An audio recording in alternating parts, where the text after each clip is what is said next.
And we are going to overcome each and every one of these obstacles. That I can assure you. That they may know that the God we worship is an invisible God, not a God that was wrought by the hands of men. For we do not worship idol, and we can never ever worship idol. Is impossible. And President Clinical White is clinically proved. The enemies may know that we are not worship idol, and we will overcome every obstacle. The obstacle that USB redeclared is facing right now, the obstacle that every country in this world that achieved their country passes all these obstacles that we as the indigenous people of Biafra is passing today. Is the obstacle is what we are into. That is exactly what we are passing, and nobody will stop us from passing the obstacle.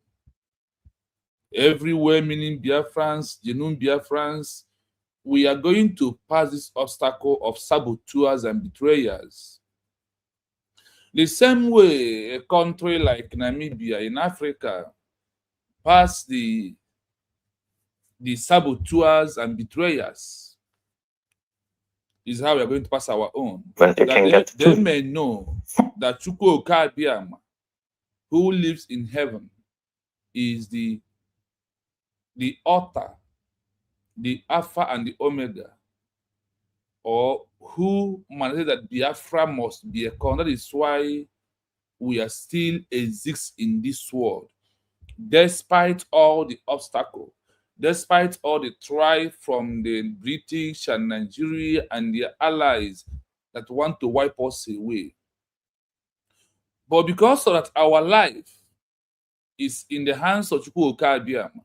That is why we are still exist. And that is why Biafra will become a country.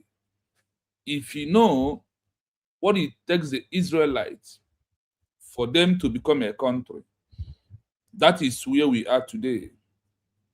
When the Israelites is fighting to become a country, do they pass betrayers? Do they bypass enemies? Do they bypass obstacle? The answer is yes. So any obstacle that you are seeing today that is holding USB declared, or those that is insulting USB declared, I want you to know that is the obstacle that Israelite passes for. Instead of 40 days, become 40 years, become 40 maximum years for them to succeed, for them to become a country. So that obstacle is what we are passing today. That is why I will say in my word, do not panic, do not move. The only thing that is happening here is that we trying to let the world know that the 57 years of wrong doing or wrong track to achieve Biafra as a country, that we have bypassed these 57 years of on a wrong big track that cost life of many Biafrans, and why many Biafrans are in prison till today. That is the area that we are into, that we want the world to understand that we have realized our mistake. But we also send a message to the world, now that we are on a right track. Remember that when Ethiopia lost their country, they came back on a right track through a government in exile and issue a redeclaration of their lost country that the world organized them within 1 week. They achieved over 80 countries of recognition. See, when we are talking about recognition, it's not coming from the UN first. It can never, it can come from the UN at last. But you see Washington, D.C., you see congressmen, you see lobby. The recognition of a country is not coming from these two organizations. They can only champion, market you. Is allowed, they cannot by force any country or write any country letter to recognize you as a country. It doesn't happen. It never happened anywhere in the world, and it can never see us to happen. So for layers and the and the petty fraud and all of them that are using white man to deceive you, the Biafra we are looking for, just when Ojukwu first got it in 1970, is it any white man that Ojukwu championed? Ojukwu never championed any white man. That supremacy of a white man is what we had to destroy. And there's some countries in Africa that bypass, over 30, 60 countries in Africa, bypass congressmen, bypass Washington, D.C. They say, we are not ready for that politics or to spend money on a higher lobby, that we have issued our declaration, or those who redeclared, they all stood up and achieved recognition without one lobby. The example of it is Somaliland. Give me the name of the lobby of the congressman who asked Netanyahu to recognize Somaliland as a country. This is the question that these gullibles are not asking those that they follow, that they do follow. Who is that congressman? Who is that lobby who stood up and said, oh, it's because of my petition, it's because of my letter to Netanyahu of Israel, the prime minister, is why he recognizes Israel as a country. That is because of us. It's because of Washington, D.C. is why Netanyahu grants Somaliland recognition. The time has come for us to tell the truth without romancing words. And we are here to bring you the reminder, the redemption, the message of redemption, of reminder of the bitter truth. That is why we are here. That is why I want you to understand it clearly that the people of Biafra, or as we are sending to the world, to understand clearly that we are here to rewrite our wrong into a right way, into a right under the international law. Anything you are doing that does not suit on legal backup is illegal. So we have been on a wrong way of many years of illegal activities for 57 good years. And starting from the November 20, 1924, when we issue a redeclaration of a lost Christian country. That is why, because of this loss of this Christian country, is why you are seeing genocide. That is why you are seeing kidnapping. That is why you are seeing the massacre in Nigeria today. Because this Christian country could have protected every Christian and make them to have their right and their equal chance of worship. And the freedom of worship is free. That is what could have happened if Biafra, the world understand what Nigeria, the game Nigeria play on the heads of America, all the world powers, minus British, who are their master, who are the sucking blood.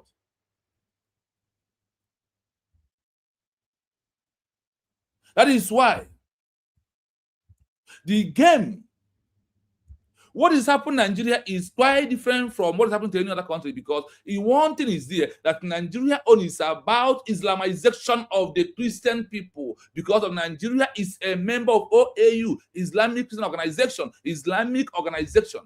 or Sharia organization. Nigeria is a full member. And for you to prove a full member, you must deplete, you must subdue, you must deal with the Christians and prove that you are the highest number. The Nigeria case is quite different, that the world must pay attention. All the Christian countries need to rally around to come under USB is sword, because Nigeria is trying to the Islamization to become a country like Turkey, to become a country like Iran and all of them. That is the agenda. It's quite different from what the world is thinking. It's not about the Biafran people. It's only that we would not allow them to accomplish the mission, because the mission of the Islamization of Nigeria supposed to accomplish in 2022 is when the mission of the Islamization could have ended. They hope that Bulgaria take over the seat, that the mission of Islam could have ended and they could have taken over Nigeria. But they never take over because of what? Because of the Christian part of it. Those, we, the Biafran people. That is why. And we will not do because of the people of Benue refuse to stood up and take their country. We are not going to suffer and perish with them. If they like, they should stood up and understand what is going on. That them to fight to have Benue, for them to fight to have a Christian country in the Benue, in the northern area, is the only option. That we, as people of Biafra, like the America in Africa, we will help them. Like the Israelites in Africa, we will help them to achieve their own goal. That is why we want the world to know that the truth that you are undermining about USB declared that the truth of the loss of this Christian country from 1967 to 2024, November the 28th, is why you are seeing all that is going on today. What we are asking for the world, what we are asking to the Christian country, what we are asking to the Christian country in the world, starting from Israel to America, to Argentina, to Mexico, to Brazil, we are asking all of Australia, all the Christian country in the world, you are bigger than the Muslim country in the world. That is pure truth.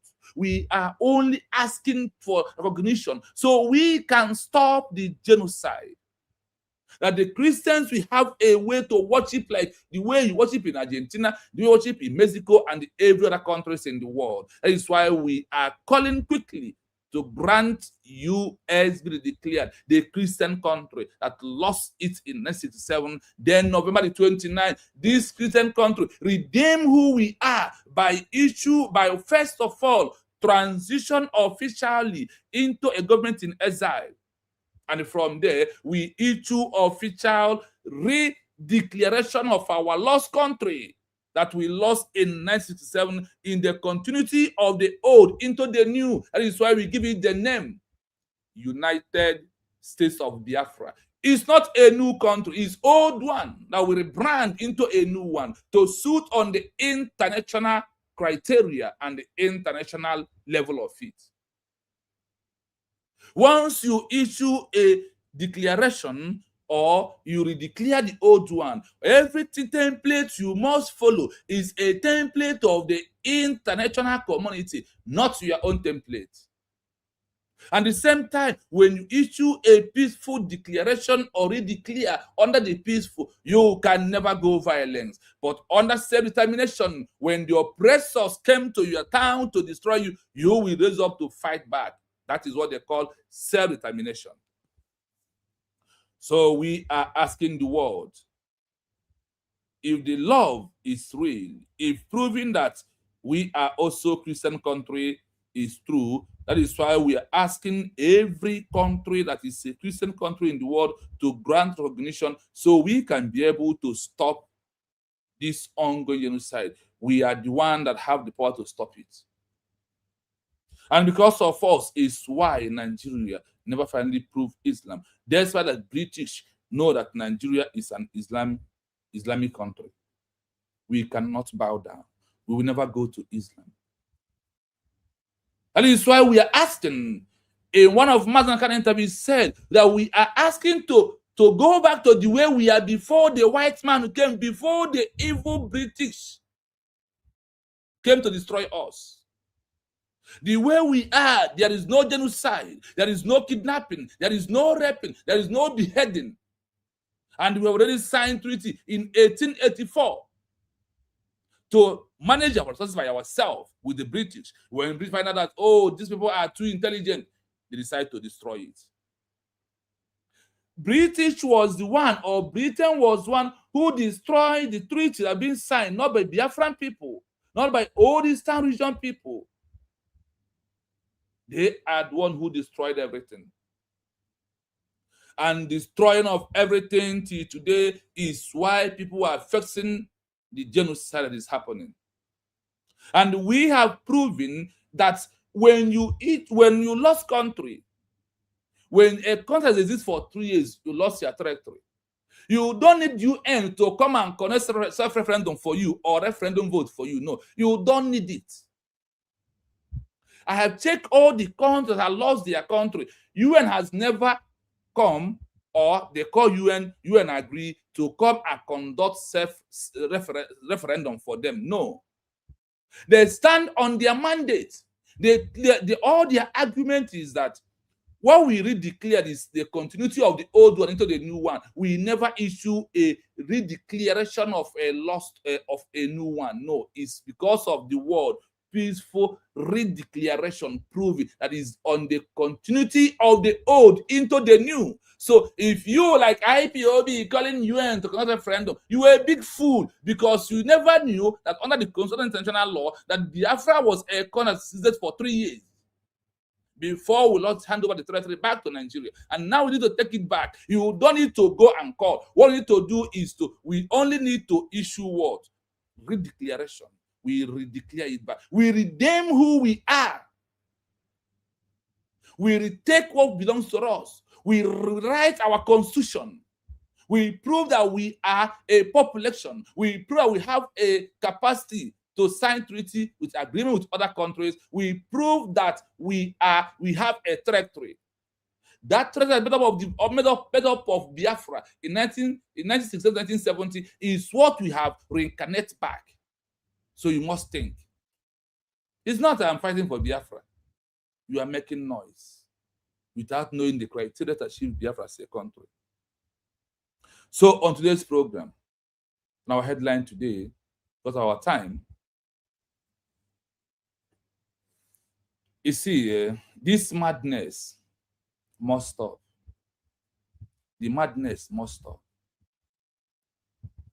Our headline is Biafrans, our DPM use international law, UN Charter, Article 1 in bracket 2 and 55, Geneva Convention, Article 4 in brackets, Article 1 in bracket 4, save our leaders, Mazi Esn&Mnk, Mazi Simon Ekpa-Njoku, and Mazi Nnamdi. Our DPM use international law, save their life. There is nothing Nigeria can do to Mazi Nnamdi. I'm telling you the gospel truth. You see about there is nothing I can do. Our DPM mesmerize them by standing up because Nigerian government think that if they take over to be out, that the document of declaration or our registration will not happen. What happened is happened. And you see it. I want you to see how our DPM use our peaceful redeclaration in Finland on November 29 under international law to see how he saved Mazi Simon Ekpa and Mazi Nnamdi. They are alive. That's why they are still alive today. They are still alive because of November 29. That single word, that pronunciation of redeclaration of the United States of Biafra. So without wasting time, please, my people, I want you to pay attention. And I want you to only understand one thing, that the only government in exile that the world know under international law is the government the one that issued declaration or redeclaration of a lost country. That is the only government in exile.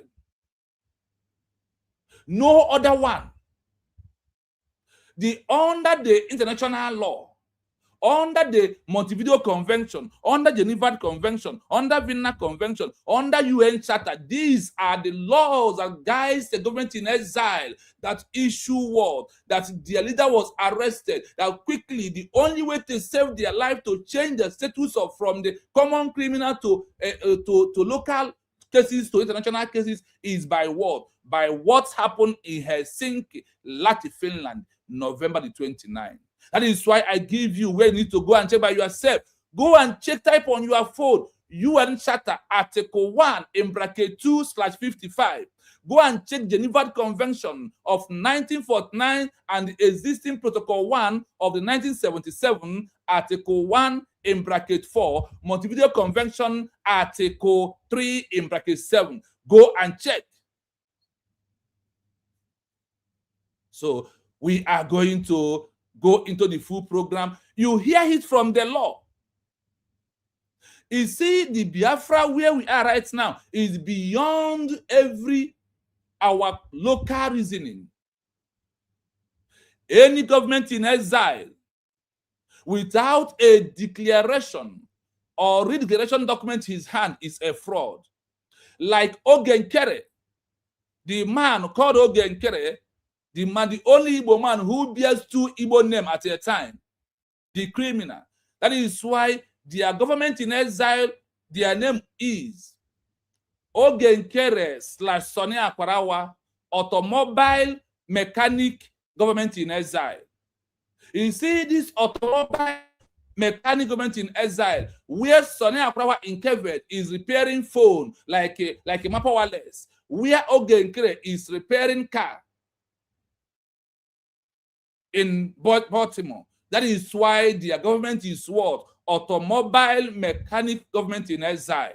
This is who they are. These are fraud people. These are criminals. They are like when people of Namibia issued their declaration in 1960. After the declaration, those that fall back in Namibia, 8 group, I have presented to you the name of the 8th group who was against the declaration of Namibia as a country in 1960. That is where Ogenkere fall in, the Automobile Mechanic Government in Exile. And in 4 cardinal points or criteria, or in 4 quality, Mazi Esn&Mnk mentioned that anybody who will pilot the affair of the Biafran people must have. Ogenkere, Sonny Akwarawa, never fall into anyone. Mazi Esn&Mnk said, before you lead Biafran people, you must be a wealthy man. You must be well-read. You must be a politician. And you must speak eloquently. These are 4 criteria from Mazi Esn&Mnk for anybody who is going to rule Biafran people, or who is going to take the lead for Biafran movement, or even in Biafra land as a president. So when you look at what is going on today, this automobile mechanic government in exile, Ogenkere and Sonny Akwarawa, Elias, they use white man to deceive you. When Ojukwu was fighting for Biafra in 1967 to 1970, what is more of his congressmen? What is more of his lobby? They never use it. Do you know that Somaliland, that organizes by Israel, never used lobby for one day? They never use congressmen for one day. When Israel, the Prime Minister of Israel, is recognizing Somaliland, he said, I am recognizing them because of the lobby or the Washington, D.C. people asked me to do so, or a letter or a document I get from Washington, D.C. It's a hell no. The recognition of every country comes by country to country, not by congressmen. I have also played to you 30 countries in Africa that are achieving recognition without having one congress. That said, we bypass the politics that are played in Washington, D.C. We bypass lobby and we go straight to do what? We go straight to countries to make sure that we achieve recognition once it is clear that it is countries that are the ones that are giving recognition, not by any lobby, not by any congressman. So what we're asking to the world, that we are equal to the task. We are fully equal to the task. That is why we are asking the entire country of the Christian country to see and stand with their own fellow Christian country, which is United States of Biafra. That is one thing that is very important in this stage that we are into. Based on that, let us move into today's program fully. And here, to understand how our DPM, Dr. NGOZI ORABUEZE, saved the life of Mazi Simon Ekpa and Mazi Esn&Mnk. And we're also going to find it out clearly so you can hear it by yourself.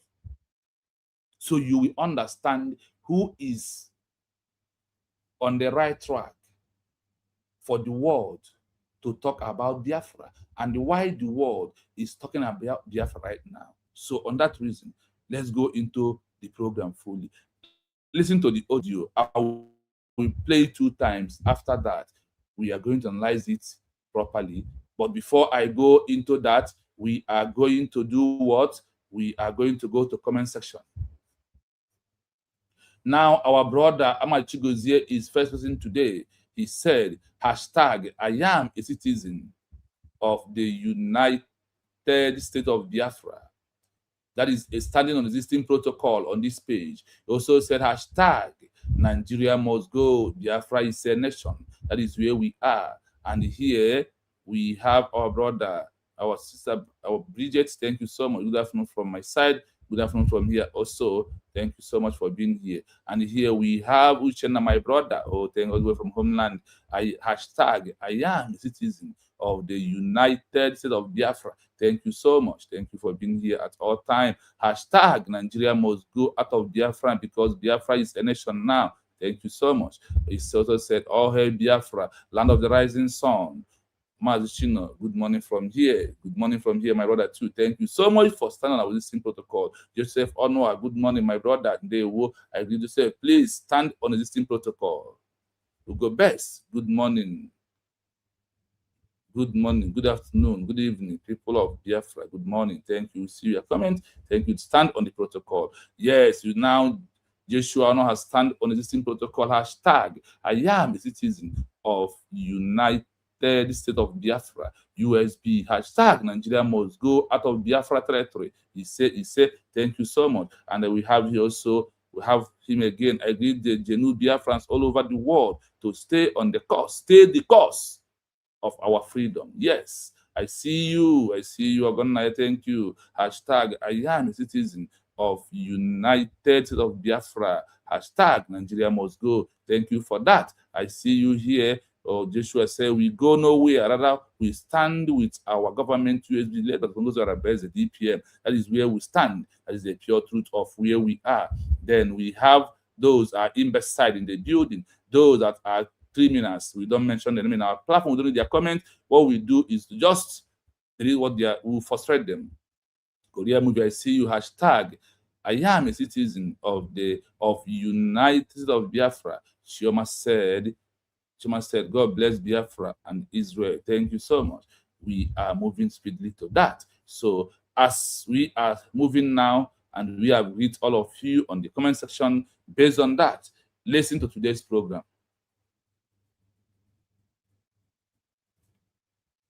In exile, GIE, and issuing a peaceful redeclaration of sovereignty completely shifts the legal battlefield. It takes the dispute out of the arresting country's local criminal courts and forces it into the arena of public international law. When a movement takes these steps, it directly triggers specific treaties, conventions, and customary international law principles that alter the leader's legal status. 1. The legal transformation, criminal versus sovereign. Before the transition, the arresting government holds all the cards under municipal, domestic law. They control the narrative by defining the leader's actions through their own penal code. Before the GE transition, domestic law. After the GE and redeclaration, international law. The leader is a convicted criminal or insurgent. The leader is a detained political figure or a captive state official. The state claims absolute domestic jurisdiction. The jurisdiction is contested under international territorial right. The conflict is treated as an internal policing matter. The situation is framed as an unlawful occupation or an ongoing self-determination dispute. By establishing a formal administrative body in exile, the movement asserts that the arresting state is no longer executing justice, but is instead holding a political hostage or a representative of a separate sovereign will. 2. Key articles and frameworks of international law. To establish this shift, international legal teams and governments in exile rely on several foundational pieces of international law. A. The Montevideo Convention, 1933, Article 3. The declarative theory of statehood is the bedrock of a government in exile's legitimacy. The text, Article 3 of the Montevideo Convention on the Rights and Duties of States, explicitly dictates the political existence of the state is independent of recognition by the other states. The impact, even if the arresting government or the wider world does not instantly exchange ambassadors with the GIE, the state legally exists the moment it establishes a permanent population, a defined territory, a government, even in exile, and the capacity to enter into relations with other states. The redeclaration serves as the formal legal notice that these criteria are being actively maintained. B. The UN Charter, Article 1.2 and Article 55. The right of a people to break away from an oppressive system or maintain their distinct identity is protected under the core principles of the United Nations. The text. These articles enshrine the, quote, principle of equal rights and self-determination of peoples. The impact. A peaceful redeclaration anchors the movement strictly within the UN Charter. By explicitly pursuing a peaceful transition, the GIE strips the arresting government of its ability to classify the movement as a security threat, forcing international bodies to view the leader as a champion of a charter-protected human right. See Geneva Conventions 1949 and Protocol 1, 1977, Article 1.4. This is where the leader's physical status in prison faces its most rigid international test. The text, Additional Protocol Y, explicitly expands the definition of international armed conflicts to include armed conflicts in which peoples are fighting against colonial domination and alien occupation and against racist regimes in the exercise of their right of self-determination. The impact. If a GE can successfully demonstrate that its people are under alien occupation or colonial-style domination, the legal status of the conflict changes. Under Protocol 1, detained leaders and fighters are argued to be entitled to protections akin to prisoners of war, POWs, rather than common domestic felons. This means their detention must follow strict international humanitarian guidelines, and they cannot be punished simply for leading a political independence movement. D. The principle of juxtaposition, customary international law. In international legal history, when a legitimate government is forced out of its physical territory by an invading or occupying power, the legal doctrine of juxtaposition applies. International law recognizes the GIE as the de jure legal authority, while the arresting government is viewed merely as the de facto, temporary physical occupying power. 3. How the peaceful aspect protects the leader. The word peaceful in a redeclaration is a deliberate legal shield. Under international law, states have a right to defend themselves against violent insurgency. If a redeclaration hints at violence, the arresting government can easily invoke anti-terrorism treaties to justify a life sentence. By issuing a strictly peaceful administrative redeclaration, the GIE achieves a major tactical advantage. 1. It frames the arresting state's continued use of prison bars as an act of aggressive state-sponsored coercion against a non-violent political entity. 2. It makes it legally and diplomatically safe for foreign countries to offer sanctuary, host the GIE, and engage in back-channel talks without violating international laws regarding the financing or harboring of terrorism. I hope you are listening. And it's not about, that's why I always use my word, it's not about how anybody thinks. You see how our DPM, NGOZI ORABUEZE, use international law to change the case of Mazi Esn&Mnk. The terrorism charge has been dropped in Finland. And what remains again? You see how this is what IPOB did not understand. If anybody claiming IPOB today, that claiming he loves Mazi Esn&Mnk, is fighting for Biafra, that is undermining USD declared. I am telling you this, that person is not for Mazi Esn&Mnk. He wants him to remain in prison. Because only what serves the life of a leader who was arrested, that was fighting to liberate his people under oppressor, under force occupying territory like Nigeria government. Honestly, that leader, what serves him is what? The game changer. What is that game changer? the redeclaration or the declaration of that country he's fighting for. Now, that declaration will help him to change the movement to tally on the level of the international community guideline. It's not going to be a common criminal anymore. This is what our DPM changes in the case of Mazi Esn&Mnk. Because if not for our that peaceful declaration, Finland has already complained with Nigeria how they will bring ORABUEZE back. They are watching if that November and December 2nd fail as they plan with Ogenkere and Nigeria government.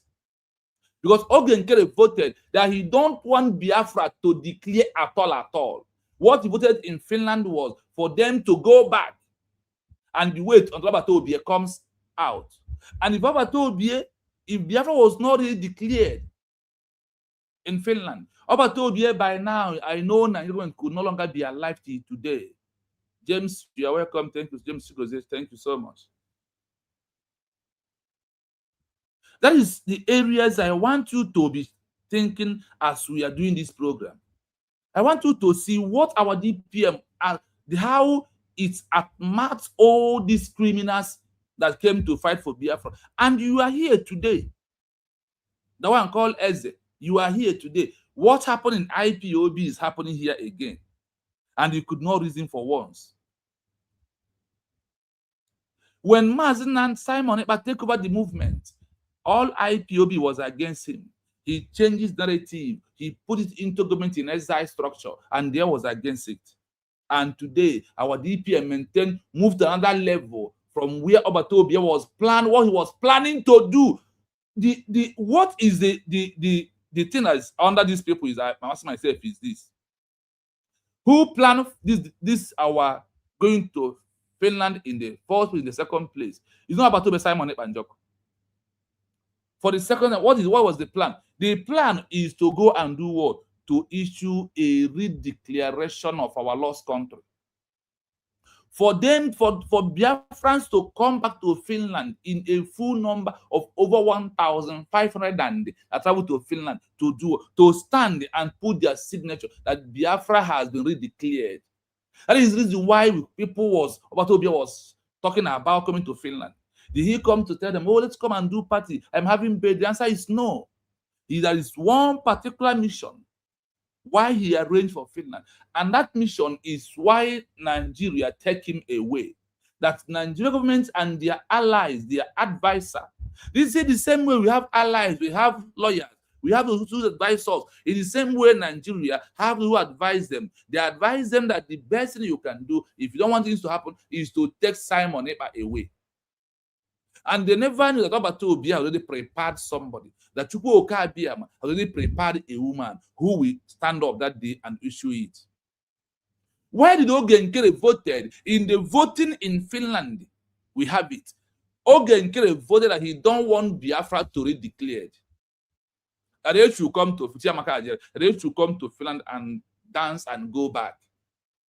In that vote, those who want Biafra to redeclare voted out those that never want to redeclare, where Ogenkere falling and his gangsters. If the vote of those that never want Biafra to redeclare passes that vote, we are in trouble. By now, ORABUEZE could have been. But because Okabia wants Esn&Mnk to be alive and Mazi Esn&Mnk to be alive, that is why the number of those who voted that why we are here, why we came to Finland, we are here to do what? To issue a redeclaration of a country. To move away from an organization called Brigi that was being registered by Esn&Mnk. That when ORABUEZE is here planning to exit into a country, Ogenkere was planning to remain an organization managing Brigi. ORABUEZE have and get arrested on November. Why by September that criminal Ogenkere, the automobile mechanic government in exile, has already changed the name, removed the name of Mazi and Esn&Mnk, put his own name. And because ORABUEZE did not care, because ORABUEZE has nothing to hold serious about Brigi. The job of Brigi will end after the redeclaration of USB. Let's say if Obatobie is here with us and Biafra was redeclared on 2nd, what will happen? Are we going to go back to Brigi? Why people are useless, they could not think. I want to ask Oge and the layers if Obatobie is here with us. That it happens that Chukwu Okabiam allows Biafra to be redeclared on December 2nd. After December 2nd, what happened to Brigi? Are we going to go back to Brigi with Simon Epanjoko? He cannot think. What happened in IPOB, US falling on the ground, and Obatobie move forward is not enough a lesson for you. You know, Eze Fulani. Come and write now. I have stopped blocking, but I will use the list for frustrate you. You will take your 2 minutes, think the garbage you want to write. After writing it, I will delete all of them. As it pumps up, I move it away. Why that your head is not working at all?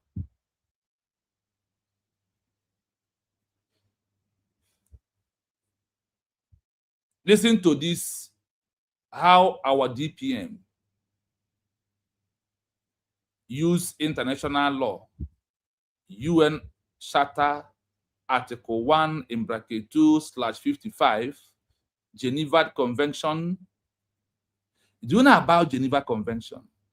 Article 1 in bracket 4, to serve our leaders, Mazi Esn&Mnk and Simon Epanjok, the Prime Minister. So listen again before we strictly go into our purely analysis on all these articles of law, even include the Montevideo Convention Article 3. I did not mention it on my headline. Do you see many backup of law? Of what? Of our peaceful redeclaration of our lost Christian country. So listen as we move. Transitioning into a government in exile, GIE, and issuing a peaceful redeclaration of sovereignty completely shifts the legal battlefield. It takes the dispute out of the arresting country's local criminal courts and forces it into the arena of public international law. When a movement takes these steps, it directly triggers specific treaties, conventions, and customary international law principles that alter the leader's legal status. 1. The legal transformation, criminal versus sovereign. Before the transition, the arresting government holds all the cards under municipal, domestic law. They control the narrative by defining the leader's actions through their own penal code. Before the GE transition, domestic law. After the GE and redeclaration, international law. The leader is a convicted criminal or insurgent. The leader is a detained political figure or a captive state official. The state claims absolute domestic jurisdiction. The jurisdiction is contested under international territorial right. The conflict is treated as an internal policing matter. The situation is framed as an unlawful occupation or an ongoing self-determination dispute. By establishing a formal administrative body in exile, the movement asserts that the arresting state is no longer executing justice, but is instead holding a political hostage or a representative of a separate sovereign will. 2. Key articles and frameworks of international law. To establish this shift, international legal teams and governments in exile rely on several foundational pieces of international law. A. The Montevideo Convention, 1933, Article 3. The declarative theory of statehood is the bedrock of a government in exile's legitimacy. The text, Article 3 of the Montevideo Convention on the Rights and Duties of States, explicitly dictates the political existence of the state is independent of recognition by the other states. The impact, even if the arresting government or the wider world does not instantly exchange ambassadors with the GIE, the state legally exists the moment it establishes a permanent population, a defined territory, a government, even in exile, and the capacity to enter into relations with other states. The redeclaration serves as the formal legal notice that these criteria are being actively maintained. B. The UN Charter, Article 1(2) and Article 55. The right of a people to break away from an oppressive system or maintain their distinct identity is protected under the core principles of the United Nations. The text. These articles enshrine the, quote, principle of equal rights and self-determination of peoples. The impact. A peaceful redeclaration anchors the movement strictly within the UN Charter. By explicitly pursuing a peaceful transition, the GIE strips the arresting government of its ability to classify the movement as a security threat, forcing international bodies to view the leader as a champion of a charter-protected human right. See Geneva Conventions 1949 and Protocol 1, 1977, Article 1.4. This is where the leader's physical status in prison faces its most rigid international test. The text, Additional Protocol Y, explicitly expands the definition of international armed conflicts to include armed conflicts in which peoples are fighting against colonial domination and alien occupation and against racist regimes in the exercise of their right of self-determination. The impact: if a GE can successfully demonstrate that its people are under alien occupation or colonial-style domination, the legal status of the conflict changes. Under Protocol 1, detained leaders and fighters are argued to be entitled to protections akin to prisoners of war, POWs, rather than common domestic felons. This means their detention must follow strict international humanitarian guidelines, and they cannot be punished simply for leading a political independence movement. D. The principle of juxtaposition, customary international law. In international legal history, when a legitimate government is forced out of its physical territory by an invading or occupying power, the legal doctrine of juxtaposition applies. International law recognizes the GIE as the de jure legal authority, while the arresting government is viewed merely as the de facto, temporary physical occupying power. 3. How the peaceful aspect protects the leader. The word peaceful in a redeclaration is a deliberate legal shield. Under international law, states have a right to defend themselves against violent insurgency. If a redeclaration hints at violence, the arresting government can easily invoke anti-terrorism treaties to justify a life sentence. By issuing a strictly peaceful administrative redeclaration, the GIE achieves a major tactical advantage. 1. It frames the arresting state's continued use of prison bars as an act of aggressive state-sponsored coercion against a non-violent political entity. 2. It makes it legally and diplomatically safe for foreign countries to offer sanctuary, host the GIE, and engage in back-channel talks without violating international laws regarding the financing or harboring of terrorism. Please, as you join us, I want you to, Esther, I greet all of you in the comment section. Please, I want you to hit the like button if you never do so other Biafrans can come and join us into the program, so we all can listen together. It's very important that you share to any of your handle that you have, even if it is in Facebook. Please let the message go. See, what we are not here on our own, but we are here to pass you a message of redemption, message of reminder of that thing that why you're supposed to queue in under US redeclared, why you must follow, why this time around that we have gotten it right. Let me tell you, what we got it right and why everything is right at this stage is what? Because of what? Because we issue official redeclaration of United States of Biafra, the Christian country that we lost in 1967. We want the world to know that Mazi Esn&Mnk and Simon Ekpa is not just a leader of a new country. They are a leader of old country.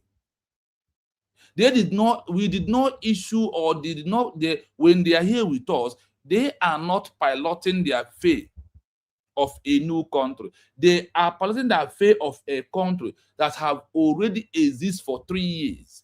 That the illegal occupied by Nigeria is why we run into exile, because you know that Nigeria has one agenda.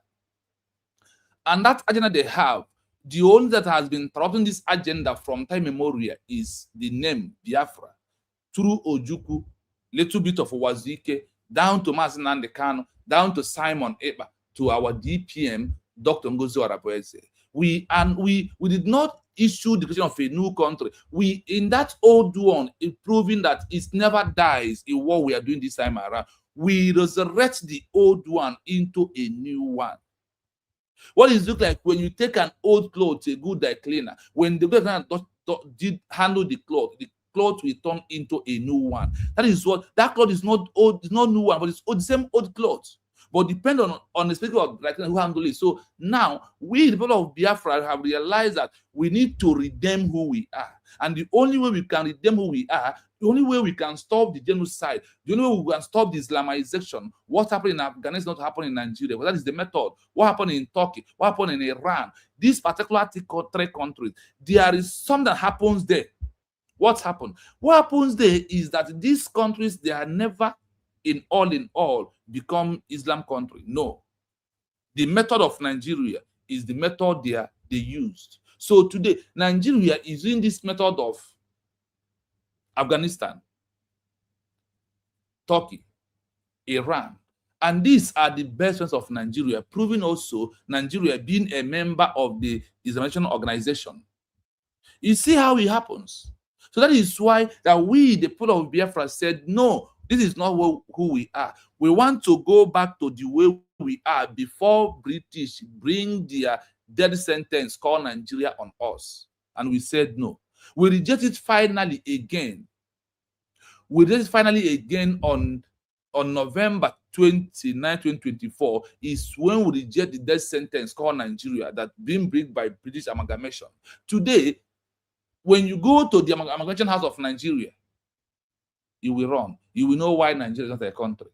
But that is program for another day when we finish all these UN charters that backs up what our DPM is doing and how she used all these laws to save the life of Mazi Esn&Mnk and the man Simon Ekpa.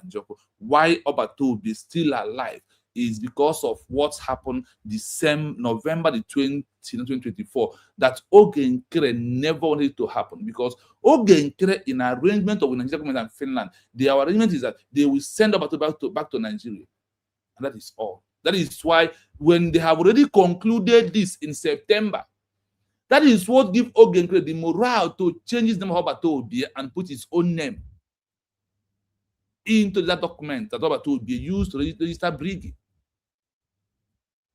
I hope you understand it clearly. Their intention, they have a well agreement that, don't worry, we won't arrest him, we'll bring him down to Nigeria, he's not coming back again, he will rot in prison, or we in fact, they would have hired Obatobi with firing squad.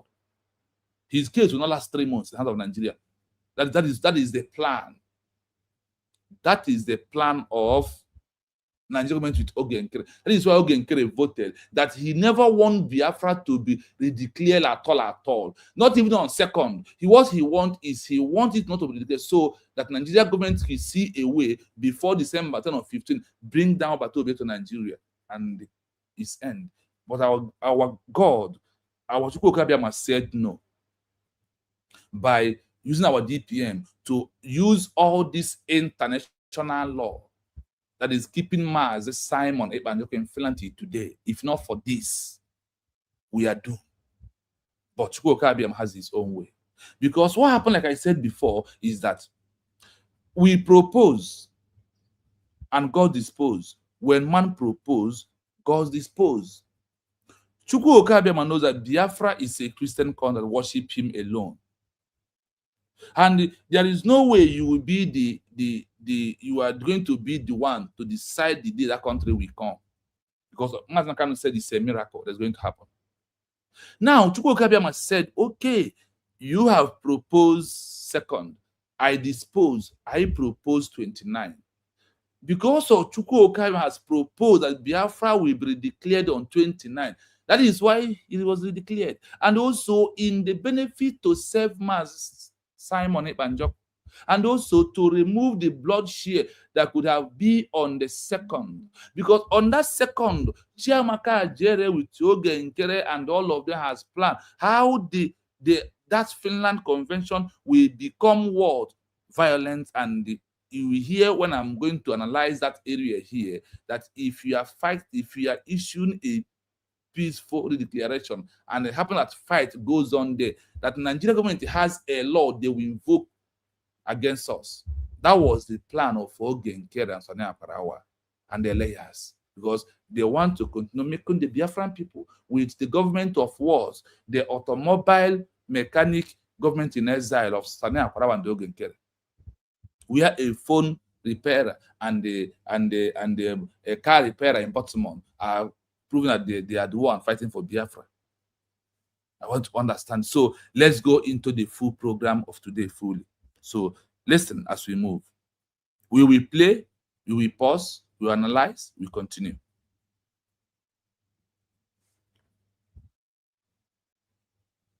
Transitioning into a government in exile, GIE, and issuing a peaceful redeclaration of sovereignty completely shifts the legal battlefield. It takes the dispute out of the arresting country's local criminal courts and forces it into the arena of public international law. Now, if you are listening carefully, you will hear it the way it sounds clear. Number one is what? The transition. Where are you transitioning into? You are transitioning into to form a government in exile. That is GIE. Is where you are going into. Now, why do we need that? As you are forming government in exile, there is a duty, there is a job of a government in exile. What is the job? The job you have to do is what? You have and issue a peaceful redeclaration. Do you understand it? That the only legal government in exile you have in this world is that government in exile that issue if it is a new country, they must issue declaration. If it is in our own case of lost, we must issue the redeclaration of our lost country. I hope you heard it here. Transition into government in exile and issue a peaceful redeclaration of sovereignty, completely shift the legal benefits, shift the battlefield. This is how this battle of Mazi Esn&Mnk and Simon has shifted. Through what? Through November 29 incident. You know what happened that day? The day we issue a redeclaration of our lost country. That is what shifted the movement. That is what changes narrative. That is why Finland did not say they are going to send up to Nigeria. Rather, they said that we should look for Biafra into a legal way. And that legal way started from what? The power of redeclaration of our lost country. This is when the legal power comes in. Now, when the legal power comes, what happened? It takes the dispute out of the arresting country local criminal court. It has no longer Finland has this first because this is where law must implement holistically. This is where you must implement everything about law. Because it's in Europe, not in Africa. Neither is it in Nigeria. Now, for this, our peaceful declaration has changes every status of Mazi Simon Ekpa and change the status of Mazi Esn&Mnk also. Now, and they force it into the arena of public international law. That is why people like this man from Pan Africa and all of them, we have power to talk about Biafra. That is why they can talk about Simon Ekpa. That is why in many countries, even in Africa, you see in summit in South Africa, they are calling Finland to release our own. They said, Finland government, you should release our Africa. If any European country who is holding any Africa, who is fighting for a country, that should release them. That Africa is not arresting any of their own. What gives them power to say that is because of the peaceful declaration that is a legal way to change the status quo of the leader who was arrested, put behind the bars. Now let's continue. Remember this, the transition first. That is why I told you that the only government in exile the world knows that exists in this life is that one government in exile that issue a peaceful declaration. The Biafra we are looking for after our peaceful declaration is no longer on the level of what we think and what we feel. It's no longer about emotion. It's no longer who you love and who you hate. It's no longer about I am here before you. Whither do you come? No, it's shifted into a lega. When the lega need to take its course, it doesn't ask you how. It only asks you, are you above 8 years? Yes. Whatever you do, you're on your own. You face the loss. So for you to understand it clearly, is why I'm going to some all this extent. When a movement take this step, it directly targeted specific treaties, conventions, and the customary international law, principally that alert the leaders' legal status. This is how what everything is being changed. This is how the United Nations look at every human being through organization that transition into a government in exile. Remember, without the transition into government in exile, without issue declaration or redeclaration, you are not getting it right. That is why I said that we have wasted what? We have wasted 57 years on protest, making on the street, which is what takes us 57 years is what takes Namibia, that got their freedom from South Africa 30 years. What takes Algeria, that got their out of France 34 years, is what has taken us 34 years. This 34 years was being counted from 1970 precisely to 2026. Check it by yourself. Then you may understand what we're saying. Because of what? We fell because of we have been on a wrong path since over all these years. Refusing to move like why it took Namibia 30 years to finally become a country out of South Africa. Why it took Eritrea 30 years for them to succeed out of Ethiopia. Why it took Algeria 29 years for them to get recognition, for them to become a country out of France. Why it took many Guinea-Bissau 10 years for them to succeed to become a country.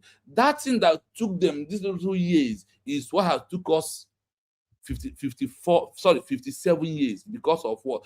That we refuse to do what? Transition into government in exile, GIE, and the issuing official a peaceful redeclaration or declaration of our lost country. Between the year 1960 to 1999/1991, over 80 countries in this world use government in exile to achieve their country that they have lost or the one under colonial master back.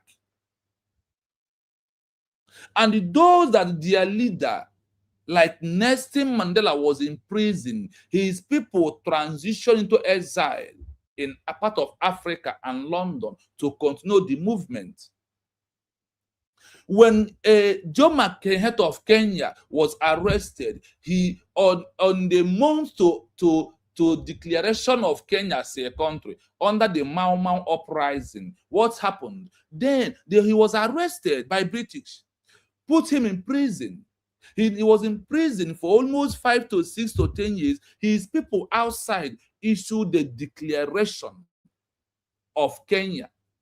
And what happened? As Kenya issued the declaration, their first recognition was not coming from congressmen or from lobby. The first ever recognition comes from his fellow African country. From there, they find out that, oh, leaving this man here will bring us a problem. Now that people have established a country, they release Jomo Kenyatta of Kenya. He comes out from prison in British and become the first prime minister, become the first president of all of Kenya. Do you see how the declaration now changes his status?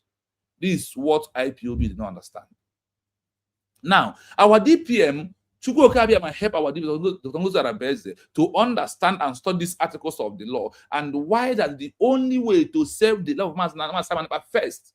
Because Nigerian government could have killed Simon Ekpa first before Mazi Esn&Mnk.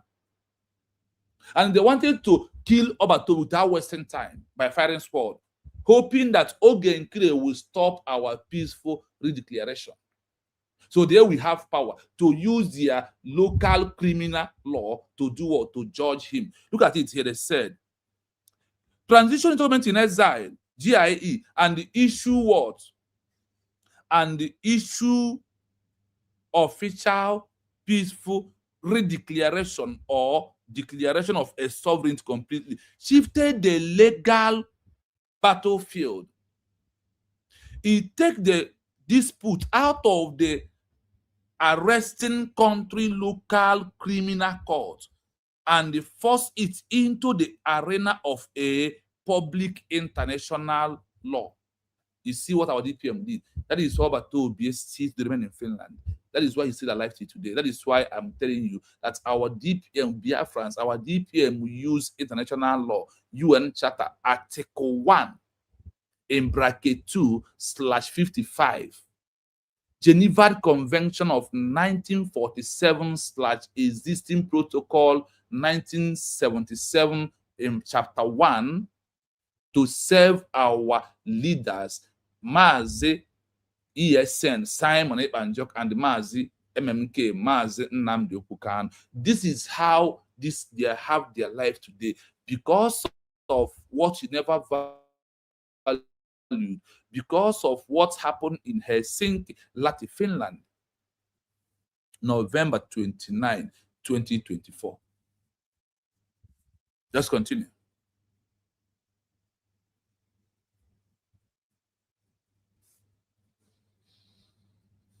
Transitioning into a government in exile, GIE, and issuing a peaceful redeclaration of sovereignty completely shifts the legal battlefield. It takes the dispute out of the arresting country's local criminal courts and forces it into the arena of public international law. When a movement takes these steps, it directly triggers specific treaties, conventions, and customary international law principles that alter the leader's legal status. 1. The legal transformation. I hope you had it clearly. That it changes every principle and it changes the leader legal status. What leads to that is just what? That peaceful redeclaration of United States of Biafra.